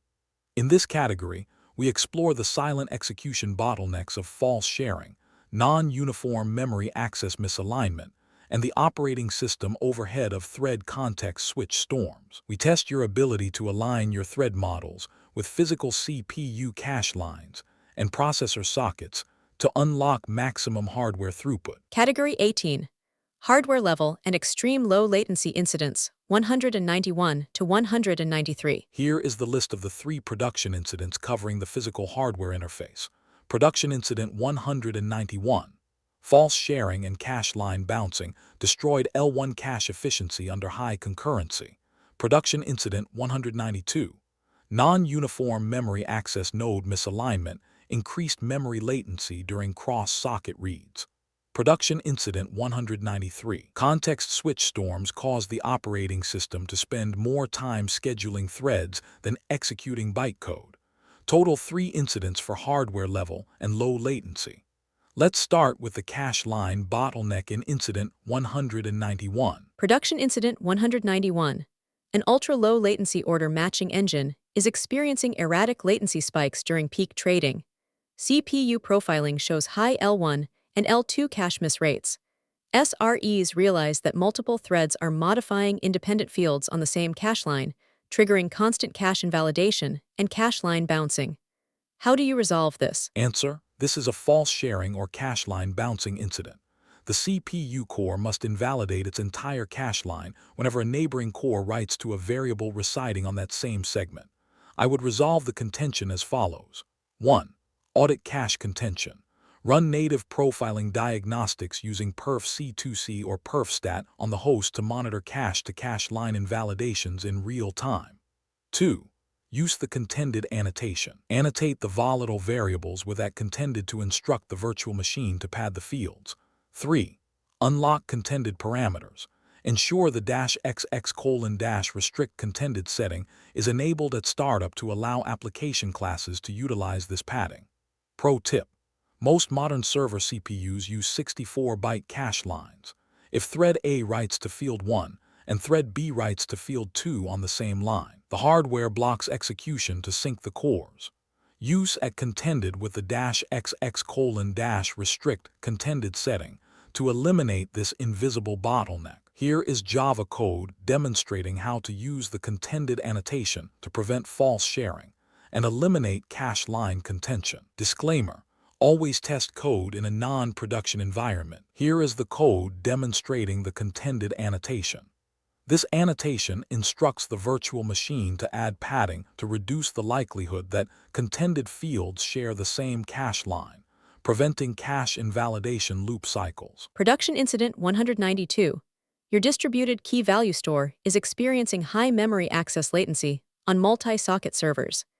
SRE logs show that threads running on CPU socket 1 are frequently accessing memory allocated on physical RAM banks connected to CPU socket 2, causing severe inter-socket bus congestion. How do you align the allocations? Answer: This is a non-uniform memory access alignment failure. In multi-socket architectures, accessing memory across different sockets inter-socket reads takes significantly longer than accessing local physical memory. I would use OS tools like NumaStat or NUMA Control hardware to audit node allocation pressure and verify the local node alignment. I would then resolve the latency by enabling non-uniform memory access awareness in the JVM using the -XX:+ use NUMA setting. This helps the JVM allocate memory closer to the allocating thread, greatly reducing bus congestion. Additionally, I would use the OS utility NUMA Control to pin the Java process to specific CPU sockets and physical memory nodes to guarantee local affinity. Pro tip: evaluate use NUMA for large multi-socket bare metal systems where memory locality becomes a measurable bottleneck. If you do not enable it under high memory pressure, cross-socket memory reads can introduce significant latency jitter. Production Incident 193. A real-time logging pipeline is consuming 100% CPU on all nodes, but actual processing throughput has dropped by 80%. System metrics show that the host is executing over 150,000 context switches per second because the thread pool size was configured to 4,000 threads on an 8-core CPU. How do you stabilize the threading? Answer: this is a context switch storm incident. The operating system kernel is spending more time saving and restoring thread execution states than actually running Java bytecode. I would run perf-top or jcmdvm.info to audit scheduler latency and resolve the storm as follows. 1. Right-size thread pools. Reconfigure the executor service to dynamically size the thread pool based on the logical processor count using the available processors method. 2. Leverage non-blocking I/O. If the threads are waiting on network connections, transition the pipeline to a non-blocking reactive model to minimize active thread counts. 3. Configure thread affinity. Use OS-level affinity tools like task set to bind high-priority processing threads to specific cores, preventing the scheduler from shifting them across cores. Pro tip: for CPU-bound workloads, start with a thread count near the available processor count and tune based on workload characteristics. Sizing the pool higher than the physical core capacity for compute-heavy tasks will trigger context switch storms that destroy your throughput. Here is Java code demonstrating how to dynamically size a thread pool to match the logical CPU core count and prevent context switch storms. Disclaimer: always test code in a non-production environment. Here is the code querying the logical processors visible to the JVM. This step ensures that the system dynamically sizes the thread pool to match the underlying hardware architecture, accounting for container limits. Category 18 Conclusion. Mastering Mechanical Sympathy. Designing your Java application with mechanical sympathy is the ultimate step in achieving microsecond-level scalability. As we have seen in these 3 hardware-level incidents, standard software abstractions can cause severe bottlenecks when they work against the physical architecture of the server. Whether it is false sharing on a CPU cache line, NUMA node misalignment, or context switch storms from oversized pools, the hardware demands your respect. By using tools like perf and aligning your threading models with the underlying silicon, you unlock the maximum execution speed of your bare metal or virtualized infrastructure. Are you tired of generic interview prep? You can spend weeks studying generic interview questions only to walk into a tech interview and realize they are asking about completely different tools and real-world scenarios. A tech title means nothing. A data engineer, DevOps engineer, or SAP consultant role is completely different at every single company. If you are not studying for the exact tech stack in the job description, you are wasting your time. That is exactly the problem we solve. Whether your upcoming interview is for SAP, DevOps, Salesforce, data engineering, cloud architecture, or cybersecurity, we will build a custom interview cheat sheet designed specifically for your target role. How we build your masterclass: you send us the exact job description. We analyze the technologies, the dependencies, and the seniority level. Then, we prepare a highly customized package with predicted interview rounds, realistic mock interview scripts, and targeted technical questions and answers. Stop guessing what managers will ask. If you have an upcoming interview, and would like customized mock interview scripts and targeted practice questions and answers built specifically around your job description, feel free to email me at inquiry.aceinterviews@gmail.com. Please include these 4 details. 1. Your exact job description. 2. Your target role. 3. The interview date if known. 4. Your relevant experience level. Walk in with absolute confidence. I will personally review your submission and let you know what type of preparation package would provide the most value. We will analyze the requirements and build the exact custom mock scripts and questions and answers you need to get the offer. What if you people want a continuous study instead with most commonly asked interview questions and answers PDFs? But what if you do not have an active interview lined up right now? If you want to proactively build your skills over time, we have recently launched our Master Vault subscription model. This is an all-access pass containing most commonly asked interview questions and answers PDFs of various tech roles in every single major technology like DevOps, SAP, testing, Salesforce, data engineering, cloud, Java and Python, etc. Choose the full bundle or specific paths, but we understand that unlocking every technology at once might feel overwhelming. If you are solely an SAP consultant, a Salesforce developer, or a DevOps engineer, you do not need the entire Master Vault. We redesigned the ecosystem so you can subscribe to the unrestricted full bundle or choose individual targeted vaults tailored specifically to your career. The universal interview tip. Whenever you ask a tech VP or an industry mentor how to crack a tough interview, they all give you the exact same tip. Get familiar with the most commonly asked interview questions. It sounds simple, right? But here is the problem. The search nightmare. Finding the actual most commonly asked questions for senior roles is a nightmare. Generic Google searches only give you basic textbook definitions, and those will not help you clear a lead architect or senior engineer round where production reality matters. Imagine a master vault. Now, imagine a vault where the absolute most commonly asked interview questions for your specific role are already collected for you, perfectly organized by interview rounds like 1. Most commonly asked technical-based question and answers. 2. Most commonly asked scenario-based question and answers. 3. Most commonly asked real-world problem-solving question and answers. 4. Most commonly asked system design question and answers. 5. Most commonly asked behavioral-based question and answers. Cross-domain mastery. I built the ACE Interviews Master Vault for the modern architect. We did not just do this for one role.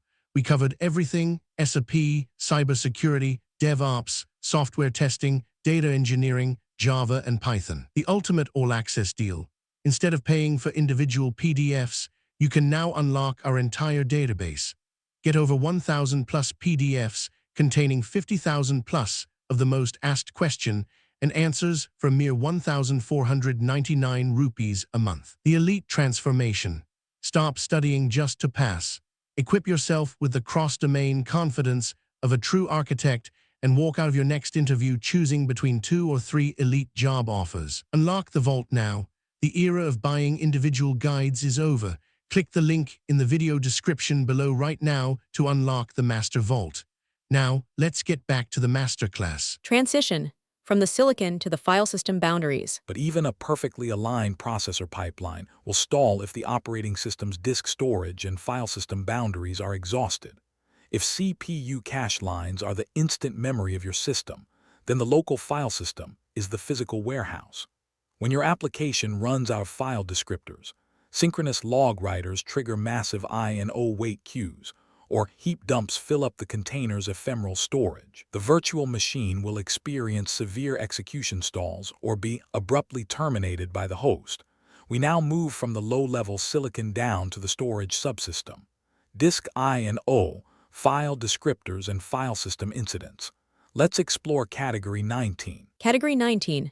Disk I/O, file descriptors, and file system incidents. The JVM's interaction with physical disk controllers is governed by operating system limits, file descriptors, and I/O scheduler queues. In this category, we explore the operational crashes caused by file descriptor exhaustion, slow cloud EBS volumes during class loading, and the silent blockages of full temporary directories. We test your ability to tune Linux system limits, relocate diagnostic directories, and configure non-blocking storage parameters to keep the execution pipeline moving under heavy write load. Category 19. Disk INO, File Descriptors and Filesystem Incidents 194 to 203. Here is TH list of the 10 production incidents covering the local storage interface of this category. Production Incident 194. File Descriptor Exhaustion through too many open files exceptions, halting all connection pools. Production Incident 195. Synchronous logging appenders caused massive system I&O wait times and cascading GC pauses.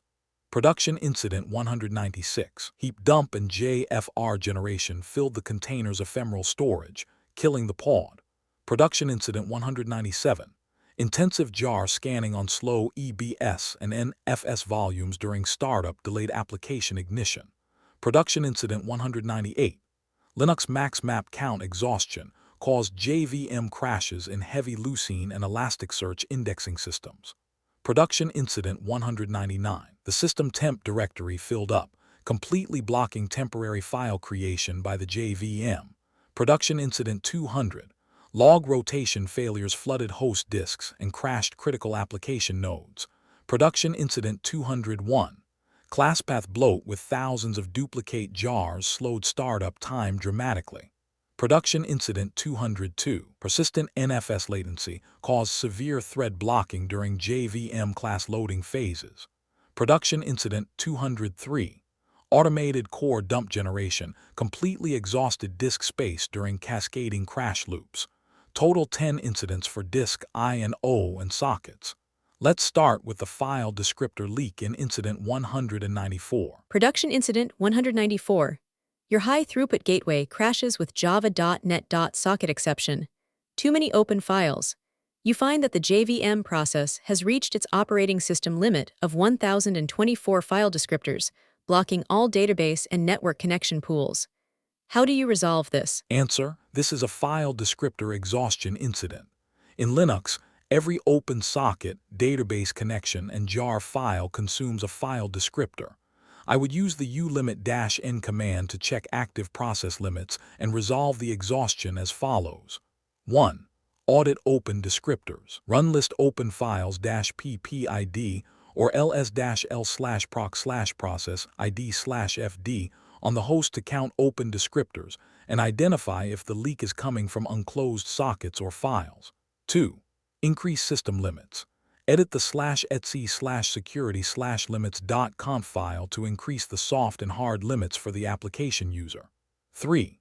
Leverage connection reuse. Enable HTTP connection pooling and ensure all file I/O streams are wrapped in try with resources blocks to guarantee immediate descriptor release.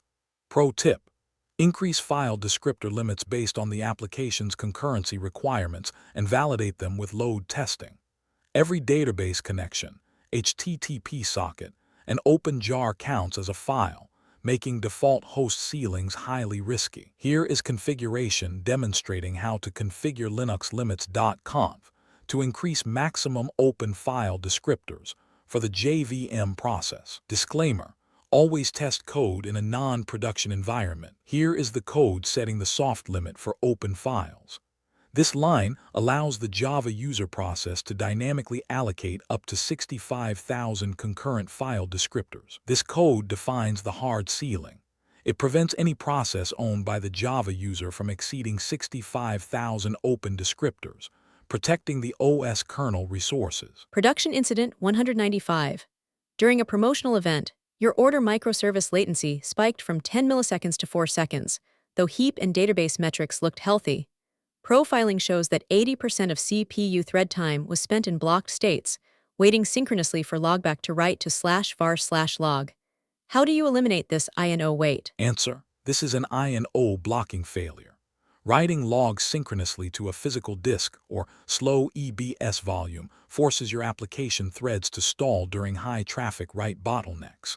I would immediately convert the logback configuration to use an asynchronous appender with a bounded queue size of 512. By decoupling the thread execution from the physical write cycle, we offload the I&O wait to a background thread pool, restoring the 10 milliseconds transaction latency. Pro tip: synchronous logging is a massive bottleneck in high-throughput applications. Always use asynchronous appenders with a reasonable queue size, and configure a discarding threshold to drop low-priority debug logs if the storage subsystem slows down under heavy load. Production Incident 196. A background diagnostic script triggered a heap dump and a 5-minute JFR recording simultaneously on a Kubernetes pod. Within 60 seconds, the pod was evicted and terminated by the orchestrator. SRE logs show that the ephemeral storage limit of 4 GB was completely exhausted. How do you configure safe diagnostic storage? Answer: this is an observability-induced storage crash. Generating massive diagnostic files directly on the container's root file system will exceed the ephemeral quota. I would use the df-h command to verify our mount limits and secure the storage as follows. 1. Mount a diagnostic volume. Use a Kubernetes persistent volume specifically for diagnostic dumps and mount it to /var/dumps. 2. Redirect JVM outputs. Configure the heap dump and JFR output paths to write directly to the mounted external disk, bypassing the container root file system. 3. Tune storage limits. Increase the ephemeral storage limits in the pod's YAML manifest to allow a safe margin for transient log and trace expansion. Pro tip: heap dumps can approach heap size, while JFR recordings vary based on duration and event configuration. Never dump to the container's root file system. Always dump to an external, mounted volume. Production Incident 197. Your Spring Boot application startup time increased from 30 seconds to 12 minutes when deployed on a cloud virtual machine using a shared network volume NFS. You find that application startup is blocked while the class loader scans thousands of dependency classes across the slow network mount. How do you accelerate startup? Answer: this is a class path scanning storage bottleneck.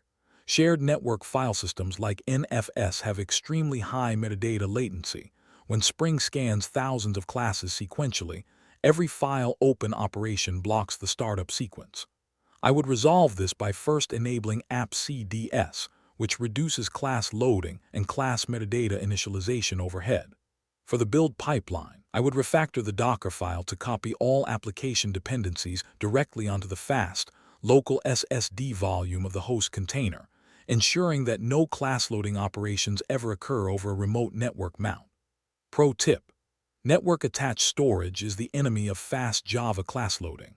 Always copy your application jars to a local, high-speed SSD volume inside the container. Bypassing network file system latency at startup is critical for fast auto-scaling. Production Incident 198.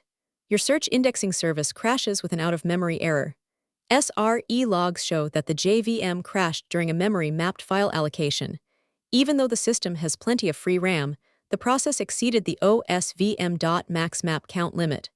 How do you resolve this virtual map limit? Answer: this is a virtual address space allocation failure. Leucine-heavy applications map index files directly into the virtual memory space.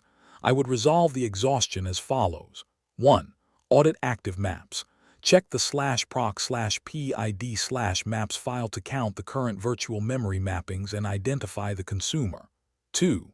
Increase kernel limits. Tune the Linux VM.max map count parameter to at least 262,000 in /etc/syscontrol.conf to accommodate heavy indexing workloads. 3. Limit file mapping. Configure your search engine to use simpler NIO-based file systems if increasing kernel limits is blocked by corporate security policies. Pro tip: increase VM.max map count for workloads that rely heavily on memory-mapped files, such as Leucine and Elasticsearch. The default Linux limit is far too low.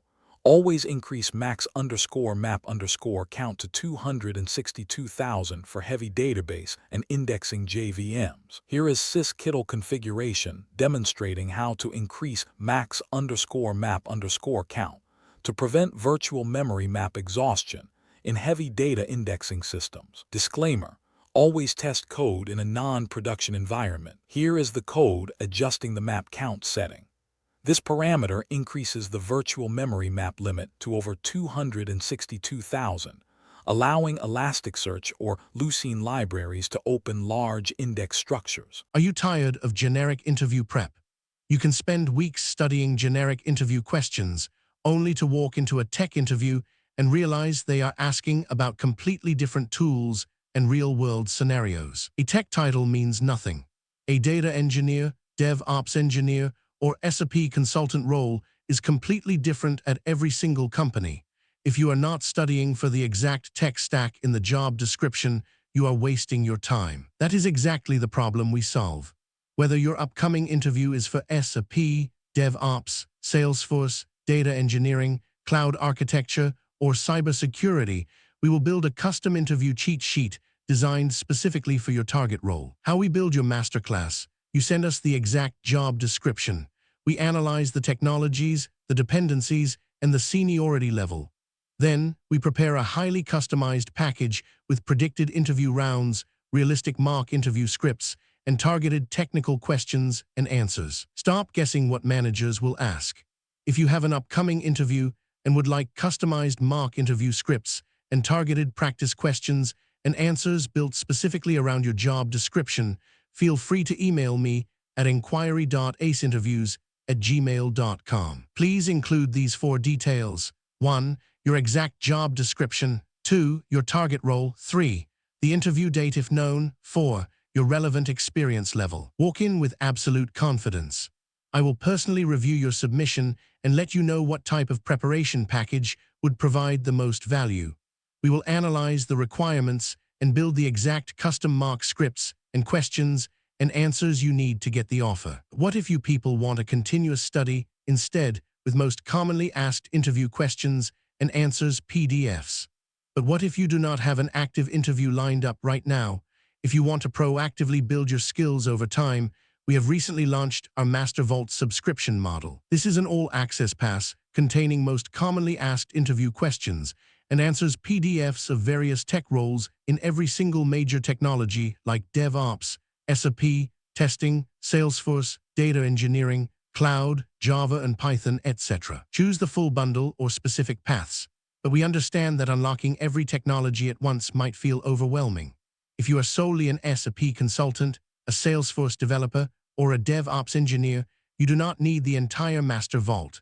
We redesigned the ecosystem so you can subscribe to the unrestricted full bundle or choose individual targeted vaults tailored specifically to your career. The universal interview tip. Whenever you ask a tech VP or an industry mentor how to crack a tough interview, they all give you the exact same tip: get familiar with the most commonly asked interview questions. It sounds simple, right? But here is the problem. The search nightmare. Finding the actual most commonly asked questions for senior roles is a nightmare. Generic Google searches only give you basic textbook definitions, and those will not help you clear a lead architect or senior engineer round where production reality matters. Imagine a master vault. Now, imagine a vault where the absolute most commonly asked interview questions for your specific role are already collected for you, perfectly organized by interview rounds like 1. Most commonly asked technical-based question and answers. 2. Most commonly asked scenario-based question and answers. 3. Most commonly asked real-world problem-solving question and answers. 4. Most commonly asked system design question and answers. 5. Most commonly asked behavioral-based question and answers. Cross-domain mastery. I built the ACE Interviews Master Vault for the modern architect. We did not just do this for one role. We covered everything: SAP, cybersecurity, DevOps, software testing, data engineering, Java, and Python. The ultimate all-access deal. Instead of paying for individual PDFs, you can now unlock our entire database. Get over 1,000 plus PDFs containing 50,000 plus of the most asked question and answers for a mere 1,499 rupees a month. The elite transformation. Stop studying just to pass. Equip yourself with the cross-domain confidence of a true architect and walk out of your next interview choosing between 2 or 3 elite job offers. Unlock the vault now. The era of buying individual guides is over. Click the link in the video description below right now to unlock the Master Vault.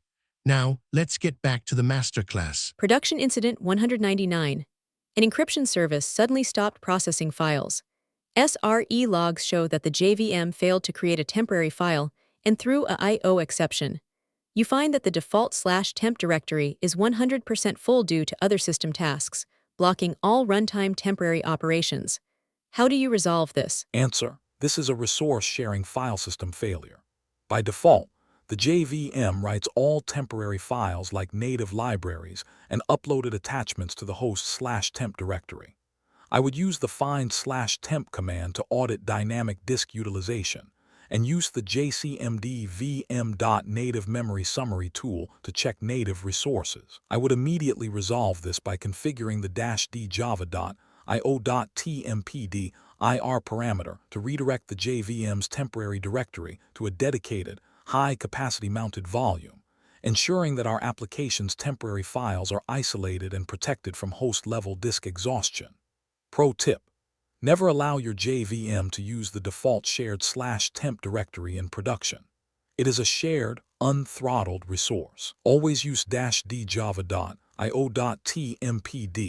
IR to direct temporary files to a dedicated private mount. Here is JVM configuration, demonstrating how to relocate the temporary directory to an external mounted volume to prevent local file system exhaustion. Disclaimer: always test code in a non-production environment. Here is the code redirecting the temporary file storage. This parameter forces the JVM to create all temporary files on a dedicated mount instead of the default root directory. Production Incident 200. Your high-volume e-commerce service crashed during a midnight sale. SRE logs show that log rotation failed, and the active app.log file grew to 150 gigabytes, flooding the host storage and crashing the node. How do you recover the node and protect the storage? Answer: this is a log management file system failure. When log files grow unchecked, they exhaust physical disk space and freeze application threads trying to write to the file. I would immediately recover the node by truncating the log file using cat/dev/null greater than app.log to safely reclaim space without killing the active process. For the permanent fix, I would configure our logging framework to handle size and time-based log rotation, enforcing a strict maximum total file size, cap, to ensure that old logs are automatically purged before they can fill the disk. Pro tip: ensure your log rotation strategy is compatible with your logging framework. Framework-managed rotation is often the simplest approach. External tools like log-rotate can cause file handle leaks when they rename active files if not configured with proper copy truncate properties. Production Incident 201. A critical search engine service takes 8 minutes to boot up. Profiling shows that the build pipeline shaded every single dependency into a massive 800 megabytes fat jar, forcing the class loader to scan and verify over 250,000 classes on startup. How do you reduce the boot time? Answer: this is a class verification and loading bottleneck.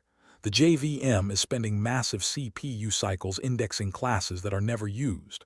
I would resolve the startup delay as follows. 1. Clean up dependencies. Run the Maven dependency plugin to identify and exclude unused transitives, shrinking the jar footprint. 2. Enable appcds. Configure application class data sharing to pre-compile and share class metadata, bypassing the expensive runtime verification. 3. Implement Spring indexing. Use the Spring context indexer dependency at build time to replace dynamic class path scanning with a static pre-compiled index. Pro tip: shaded fat jars are a convenient deployment unit but a performance bottleneck at scale. Always prune unused transitives and use appcds to cache class metadata, ensuring your startup scaling is fast and predictable. Production Incident 202. Your application nodes are experiencing periodic 3-second latency spikes during runtime class loading. You find that the base jar files are hosted on a shared network volume NFS, and network latency is blocking the class loader thread every time a new class is loaded. How do you resolve this? Answer: this is a metadata INO blocking failure. Class loading is a synchronous operation. If the physical jar file resides on a remote file system like NFS, any network latency will block the business thread executing the class load. I would immediately resolve this by refactoring our deployment process to copy the application jar files directly onto the container's local SSD volume. By completely decoupling class loading from remote network mounts, we eliminate the synchronous network latency and stabilize the application's runtime latency profile. Pro tip: avoid placing active application class paths on high latency network storage when startup time and runtime latency are important. The JVM expects instantaneous local access to its bytecode. Always copy your application artifacts to local, high-speed storage before starting the virtual machine. Production Incident 203. During a cascading outage, your SRE team found that several nodes went offline simultaneously. Investigation shows that the JVM was trapped in a crash loop and generated 32 gigabytes core dumps on every crash, completely exhausting the host disk space. How do you secure crash diagnostics? Answer: this is a crash diagnostic exhaustion failure. Multiple massive core dumps have saturated the host system. I would use the du-sh command to audit local volume consumption and configure safe dump limits as follows. 1. Configure OS core limits. Set a strict limit on core dump sizes in /etc/security/limits.conf or using ulimit-c inside the container. 2. Manage core generation. Disable or limit OS core dump generation when full memory dumps are not required, while retaining HSRP ID logs for lightweight crash diagnostics. 3. Redirect the core path. Configure the Linux kernel's core pattern to write dump files to a dedicated, high-capacity mounted storage volume. Pro tip: a core dump is a full copy of your JVM's memory. If your heap is 16 gigabytes, your core dump will be 16 gigabytes. Always restrict the core dump limits in your container manifests, or point the dump path to a dedicated external volume to prevent a crash loop from destroying your host. Category 19 Conclusion. Mastering the file system boundaries. The JVM's interaction with the file system is one of the most common sources of silent production instability. As we have seen in these 10 file system incidents, when your application runs out of file descriptors, synchronous log appenders block thread execution, or diagnostic files saturate the container's root storage, the virtual machine will experience severe execution stalls or abrupt termination by the host. Mastery in this category requires setting proper system limits, isolating dynamic temporary storage, and implementing non-blocking asynchronous log configurations. By securing your physical storage boundaries, you protect the continuous runtime execution of your platform. Are you tired of generic interview prep? You can spend weeks studying generic interview questions, only to walk into a tech interview and realize they are asking about completely different tools and real-world scenarios. A tech title means nothing. A data engineer, DevOps engineer, or SAP consultant role is completely different at every single company. If you are not studying for the exact tech stack in the job description, you are wasting your time. That is exactly the problem we solve. Whether your upcoming interview is for SAP, DevOps, Salesforce, data engineering, cloud architecture, or cybersecurity, we will build a custom interview cheat sheet designed specifically for your target role. How we build your masterclass: you send us the exact job description. We analyze the technologies, the dependencies, and the seniority level. Then, we prepare a highly customized package with predicted interview rounds, realistic mock interview scripts, and targeted technical questions and answers. Stop guessing what managers will ask. If you have an upcoming interview and would like customized mock interview scripts and targeted practice questions and answers built specifically around your job description, feel free to email me at inquiry.aceinterviews@gmail.com. Please include these 4 details. 1. Your exact job description. 2. Your target role. 3. The interview date if known. 4. Your relevant experience level. Walk in with absolute confidence. I will personally review your submission and let you know what type of preparation package would provide the most value. We will analyze the requirements and build the exact custom mock scripts and questions and answers you need to get the offer. What if you people want a continuous study instead, with most commonly asked interview questions and answers PDFs? But what if you do not have an active interview lined up right now? If you want to proactively build your skills over time, we have recently launched our Master Vault subscription model. This is an all-access pass containing most commonly asked interview questions and answers PDFs of various tech roles in every single major technology like DevOps, SAP, testing, Salesforce, data engineering, cloud, Java and Python, etc. Choose the full bundle or specific paths, but we understand that unlocking every technology at once might feel overwhelming. If you are solely an SAP consultant, a Salesforce developer, or a DevOps engineer, You do not need the entire master vault. We redesigned the ecosystem so you can subscribe to the unrestricted full bundle or choose individual targeted vaults tailored specifically to your career. The universal interview tip. Whenever you ask a tech VP or an industry mentor how to crack a tough interview, they all give you the exact same tip. Get familiar with the most commonly asked interview questions. It sounds simple, right? But here is the problem. The search nightmare. Finding the actual most commonly asked questions for senior roles is a nightmare.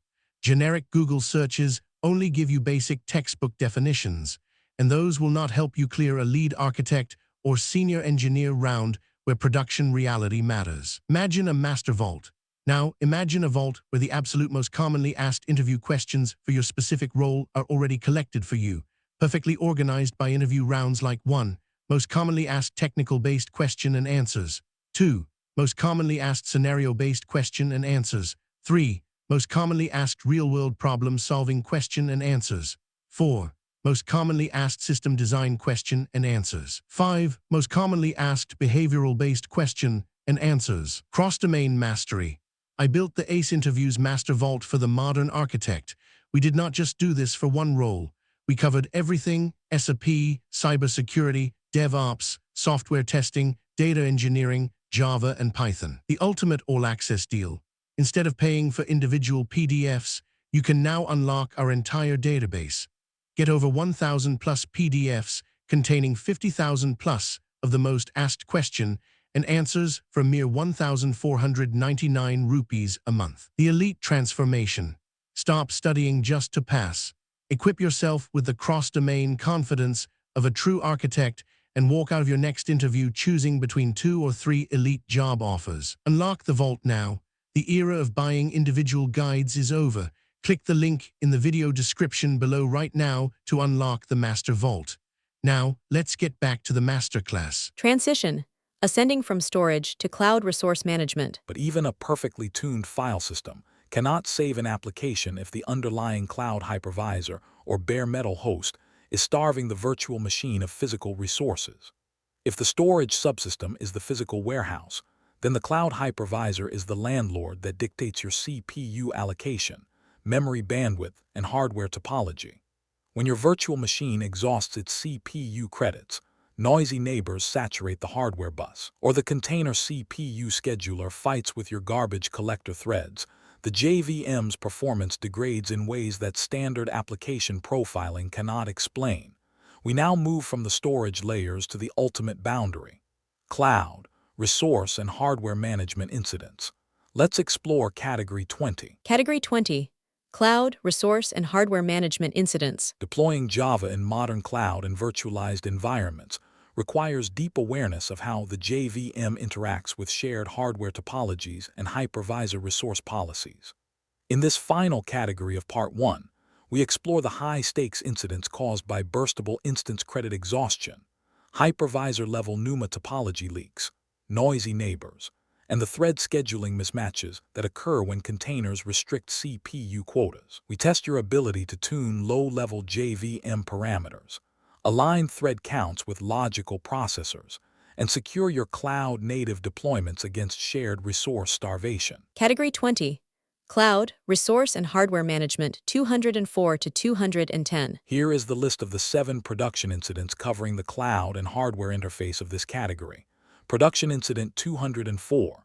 CPU credit exhaustion on burstable cloud instances halted processing throughput. Production Incident 205. Cloud hypervisor NUMA node misalignment leaked incorrect socket topologies, increasing latency. Production Incident 206. Noisy neighbor instance migration in the cloud caused severe database and I/O latency spikes. Production Incident 207. Host-level CPU frequency scaling and power management throttling caused massive warm-up delays. Production Incident 208. Cross-core thread contention saturated the CPU's internal ring bus, causing L3 cache line bouncing. Production Incident 209. Memory bandwidth saturation on large heaps stalled processor execution during mass data aggregation. Production Incident 210. Container CPU quota versus JVM thread scheduling mismatch triggered severe CFS throttling. Total 7 incidents for cloud and hardware. Let's start with the credit crisis in Production Incident 204. Production Incident 204. A microservice running on burstable cloud instances, AWS T3 or T4, is experiencing severe latency timeouts. While average CPU usage is reported as low 30%, the cloud hypervisor has hard-throttled the VM's performance. You discover that a morning JIT compilation burst has completely exhausted the instance's CPU credits. How do you resolve this? Answer: this is a credit exhaustion incident. I would use our cloud provider's CPU credit metrics, such as the CPU credit balance metric in CloudWatch, to track the drain.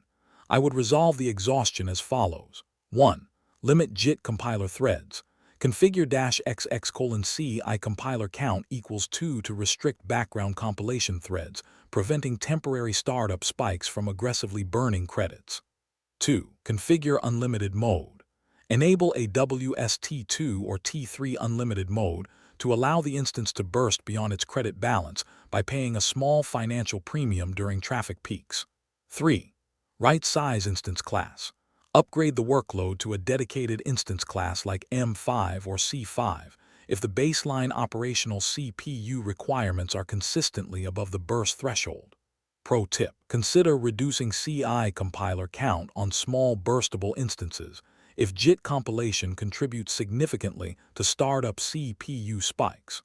Restricting the background compilation threads prevents these transient tasks from aggressively draining your credit balance before standard traffic arrives. Here is JVM configuration, demonstrating how to limit JIT compiler thread counts to prevent aggressive CPU credit exhaustion on burstable cloud instances. Disclaimer: always test code in a non-production environment. Here is the code limiting the compiler thread count. This configuration restricts background JIT compilation threads to prevent temporary CPU spikes from depleting your AWS credit balance. Production Incident 205. A JVM running on a massive cloud VM is experiencing erratic latency spikes. SRE logs show high inter-socket memory latency. You discover that the virtual NUMA topology exposed to the guest no longer aligns well with the underlying hardware after a live migration or host placement event. How do you resolve this? Answer: this is a virtual NUMA topology mismatch. To diagnose this, I would run NUMA control -- hardware to audit active memory nodes on the host. To resolve the latency, I would evaluate options like dedicated hosts and vCPU pinning, where supported by the cloud provider.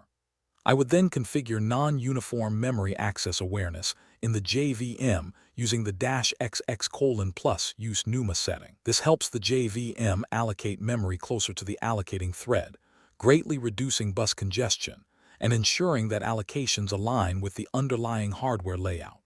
Pro tip: evaluate use NUMA for large multi-socket bare metal systems where memory locality becomes a measurable bottleneck. If you do not enable it under high memory pressure, cross-socket memory reads can introduce significant latency jitter. Production Incident 206. A latency-sensitive payment service experiences unexplained 500 milliseconds latency spikes every Tuesday morning. SRE logs show that another tenant on the same physical cloud host is executing heavy database writes, saturating the shared SSD bus and creating noisy neighbor starvation. How do you isolate the resources? Answer: this is a noisy neighbor hardware sharing failure. The cloud provider's hypervisor is failing to isolate I/O bandwidth.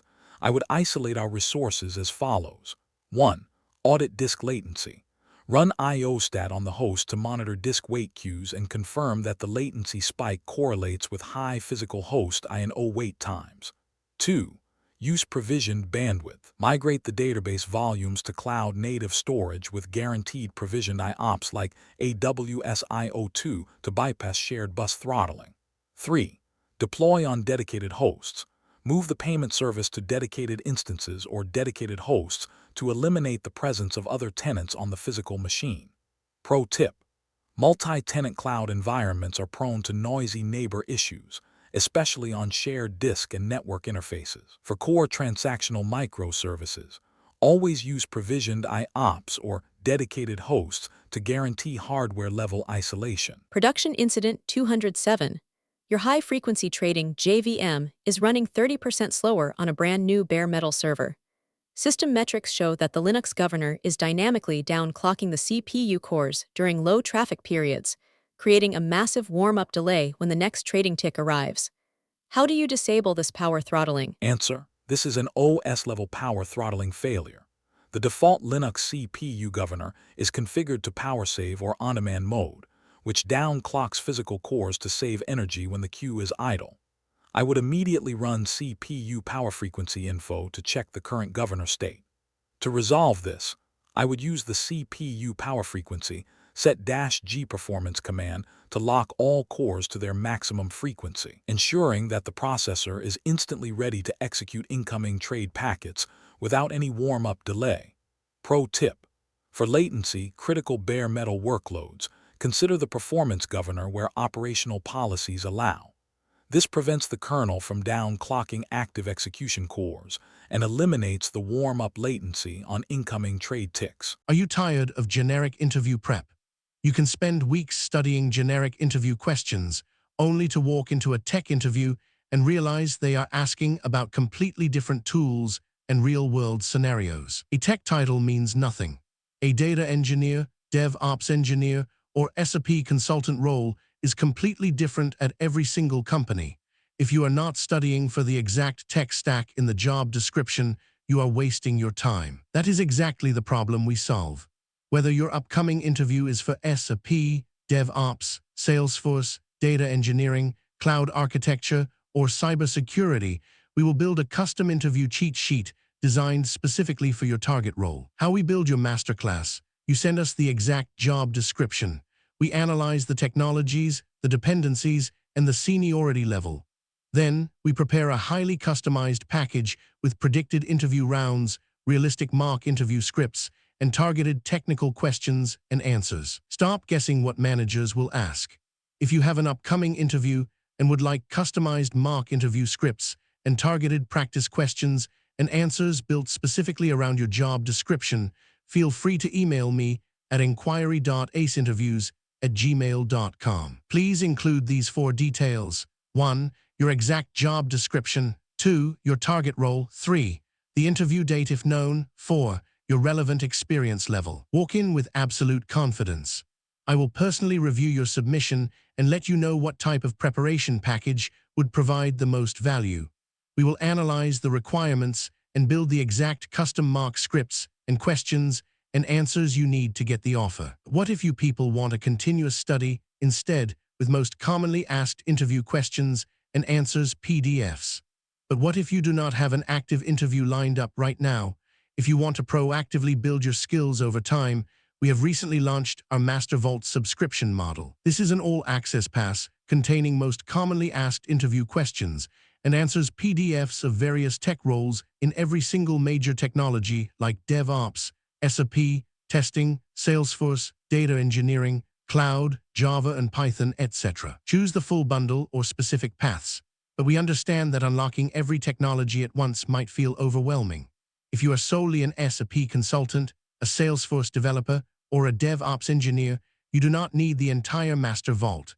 We redesigned the ecosystem so you can subscribe to the unrestricted full bundle or choose individual targeted vaults tailored specifically to your career. The universal interview tip: whenever you ask a tech VP or an industry mentor how to crack a tough interview, they all give you the exact same tip: get familiar with the most commonly asked interview questions.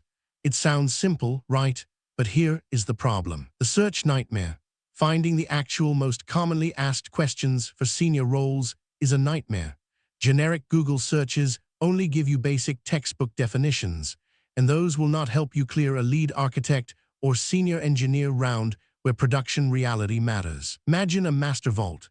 Now, imagine a vault where the absolute most commonly asked interview questions for your specific role are already collected for you, perfectly organized by interview rounds like 1. Most commonly asked technical-based question and answers.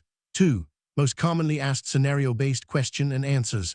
3. Most commonly asked real-world problem-solving question and answers. 4. Most commonly asked system design question and answers. 5. Most commonly asked behavioral-based question and answers. Cross-domain mastery. I built the ACE Interviews Master Vault for the modern architect.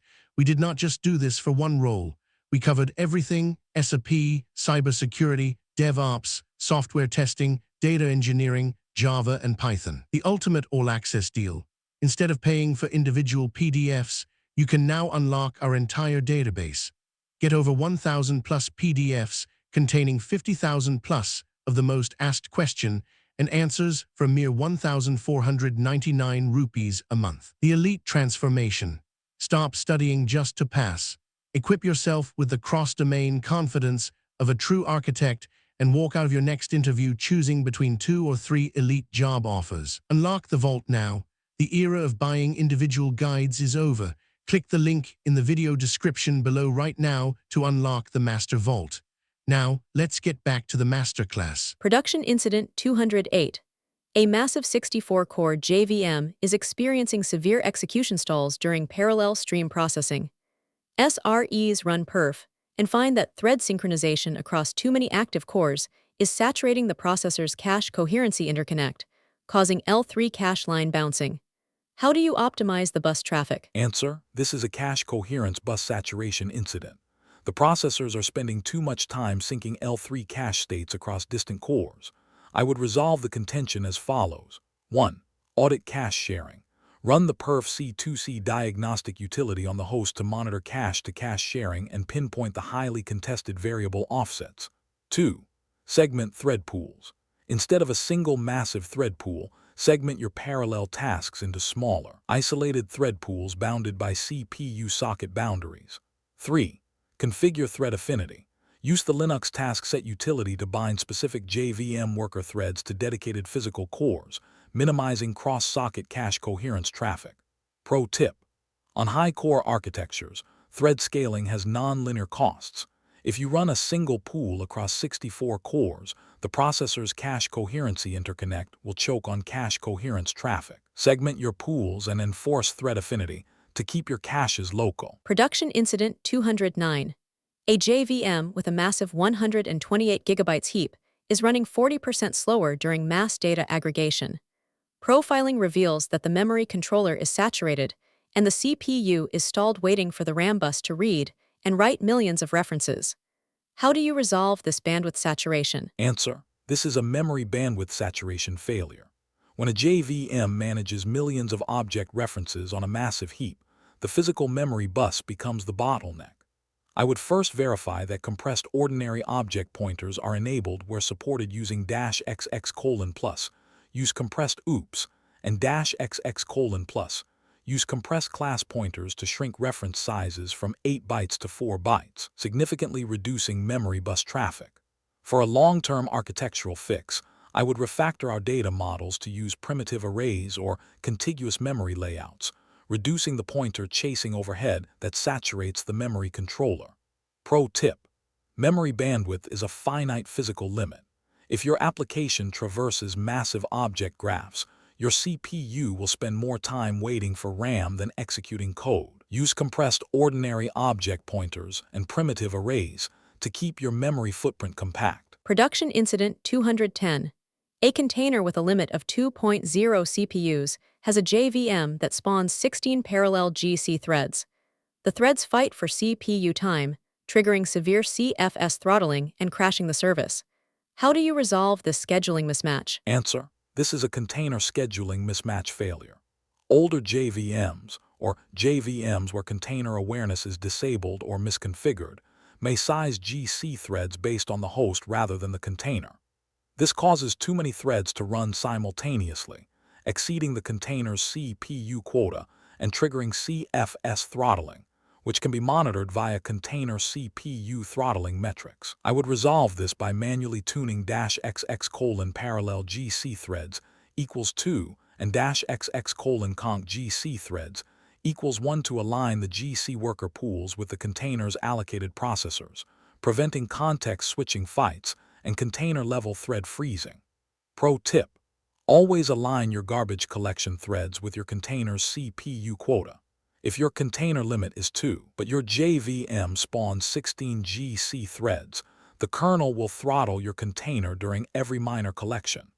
Hard code your thread settings to keep your container running smoothly. Here is JVM configuration demonstrating how to manually size parallel and concurrent garbage collection threads to match container CPU limits and prevent CFS throttling. Disclaimer: always test code in a non-production environment. Here is the code limiting parallel garbage collection threads. This setting restricts the stop the world worker threads to prevent them from saturating the container's CPU quota. This code sets the concurrent garbage collection threads. It ensures that background memory cleaning runs on a single core, avoiding CPU scheduling fights and CFS throttling. Category 20 Conclusion: Securing the cloud perimeter. Managing the JVM in the cloud requires a paradigm shift from local software engineering to system-wide physical boundaries. As we have seen in these final 7 production incidents, your application does not execute in isolation. It relies on the hypervisor's resource scheduling, the container's CPU quotas, the host's physical memory banks, and the core interconnect buses. By designing your deployment configurations to respect these physical realities and aligning your garbage collection threads with C-group limits, you ensure complete execution stability at absolute scale. Part 2 Conclusion: Conquering the enterprise ecosystem. We have now completed our deep dive into the ecosystem of the JVM. Across these 79 external incidents, we transition from the physical container hosts in Kubernetes through distributed message streaming in Kafka to the transactional depths of database persistence. We analyzed reactive pipeline stalls, examined operating system socket bottlenecks, secured cryptographic pipelines, and optimized cloud hypervisor execution. You now possess the holistic system engineering view required to manage and secure the entire enterprise stack under heavy concurrent load. The journey complete: 210 production incidents. With all 210 incidents resolved across both videos, the journey is complete. You have explored the entire JVM universe, from the microsecond constraints of CPU cache lines to the massive throughput demands of distributed message streams. This deep dive is designed to serve as your operational playbook, preparing you to lead your team through the highest pressure production crises and clear the most demanding architectural interviews. If you missed the internal JVM deep dives, you can find the link to Part 1 in the description below. Unlocking your architectural potential. Scaling an enterprise is a journey of continuous learning, and mastering the JVM is one of the most powerful steps you can take. Believe in your engineering capabilities, keep pushing the boundaries of your technical depth, and remember that every great architect was once a developer who refused to stop learning. If this masterclass brought value to your engineering journey, please like the video and subscribe to the channel to join our growing community of high-scale system architects. Keep building, keep optimizing, and I will see you in the next war room. Are you tired of generic interview prep? You can spend weeks studying generic interview questions, only to walk into a tech interview and realize they are asking about completely different tools and real-world scenarios. A tech title means nothing. A data engineer, DevOps engineer, or SAP consultant role is completely different at every single company. If you are not studying for the exact tech stack in the job description, you are wasting your time. That is exactly the problem we solve. Whether your upcoming interview is for SAP, DevOps, Salesforce, data engineering, cloud architecture, or cybersecurity, we will build a custom interview cheat sheet designed specifically for your target role. How we build your masterclass: you send us the exact job description. We analyze the technologies, the dependencies, and the seniority level. Then, we prepare a highly customized package with predicted interview rounds, realistic mock interview scripts, and targeted technical questions and answers. Stop guessing what managers will ask. If you have an upcoming interview and would like customized mock interview scripts and targeted practice questions and answers built specifically around your job description, feel free to email me at inquiry.aceinterviews@gmail.com. Please include these 4 details: 1. Your exact job description. 2. Your target role. 3. The interview date if known. 4. Your relevant experience level. Walk in with absolute confidence. I will personally review your submission and let you know what type of preparation package would provide the most value. We will analyze the requirements and build the exact custom mock scripts and questions and answers you need to get the offer. What if you people want a continuous study instead, with most commonly asked interview questions and answers PDFs? But what if you do not have an active interview lined up right now? If you want to proactively build your skills over time, we have recently launched our Master Vault subscription model. This is an all-access pass containing most commonly asked interview questions and answers PDFs of various tech roles in every single major technology like DevOps, SAP, testing, Salesforce, data engineering, cloud, Java and Python, etc. Choose the full bundle or specific paths, but we understand that unlocking every technology at once might feel overwhelming. If you are solely an SAP consultant, a Salesforce developer, or a DevOps engineer, you do not need the entire Master Vault. We redesigned the ecosystem so you can subscribe to the unrestricted full bundle or choose individual targeted vaults tailored specifically to your career. The universal interview tip. Whenever you ask a tech VP or an industry mentor how to crack a tough interview, they all give you the exact same tip. Get familiar with the most commonly asked interview questions. It sounds simple, right? But here is the problem. The search nightmare. Finding the actual most commonly asked questions for senior roles is a nightmare. Generic Google searches only give you basic textbook definitions, and those will not help you clear a lead architect or senior engineer round where production reality matters. Imagine a master vault. Now, imagine a vault where the absolute most commonly asked interview questions for your specific role are already collected for you, perfectly organized by interview rounds like 1. Most commonly asked technical-based question and answers. 2. Most commonly asked scenario-based question and answers. 3. Most commonly asked real-world problem-solving question and answers. 4. Most commonly asked system design question and answers. 5. Most commonly asked behavioral-based question and answers. Cross-domain mastery. I built the ACE Interviews Master Vault for the modern architect. We did not just do this for one role. We covered everything: SAP, cybersecurity, DevOps, software testing, data engineering, Java and Python. The ultimate all-access deal. Instead of paying for individual PDFs, you can now unlock our entire database. Get over 1,000 plus PDFs containing 50,000 plus of the most asked question and answers for a mere 1,499 rupees a month. The elite transformation. Stop studying just to pass. Equip yourself with the cross-domain confidence of a true architect and walk out of your next interview choosing between 2 or 3 elite job offers. Unlock the vault now. The era of buying individual guides is over. Click the link in the video description below right now to unlock the Master Vault. Now, let's get back to the masterclass. For more exciting tips, tricks and more importantly, for valuable insights of interviews, please share, like, and subscribe to my channel. It has a lot of valuable information about various insights of interviews.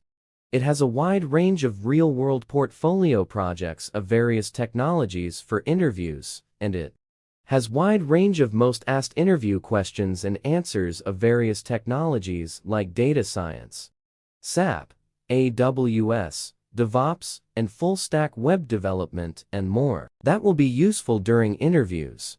It has a wide range of most asked interview questions and answers and real-world portfolio projects of various technologies for freshers. For 2 to 3 years, experienced candidates, and for 5 or above years, experienced candidates to test their skills by knowing most asked interview questions and make themselves ready for interviews.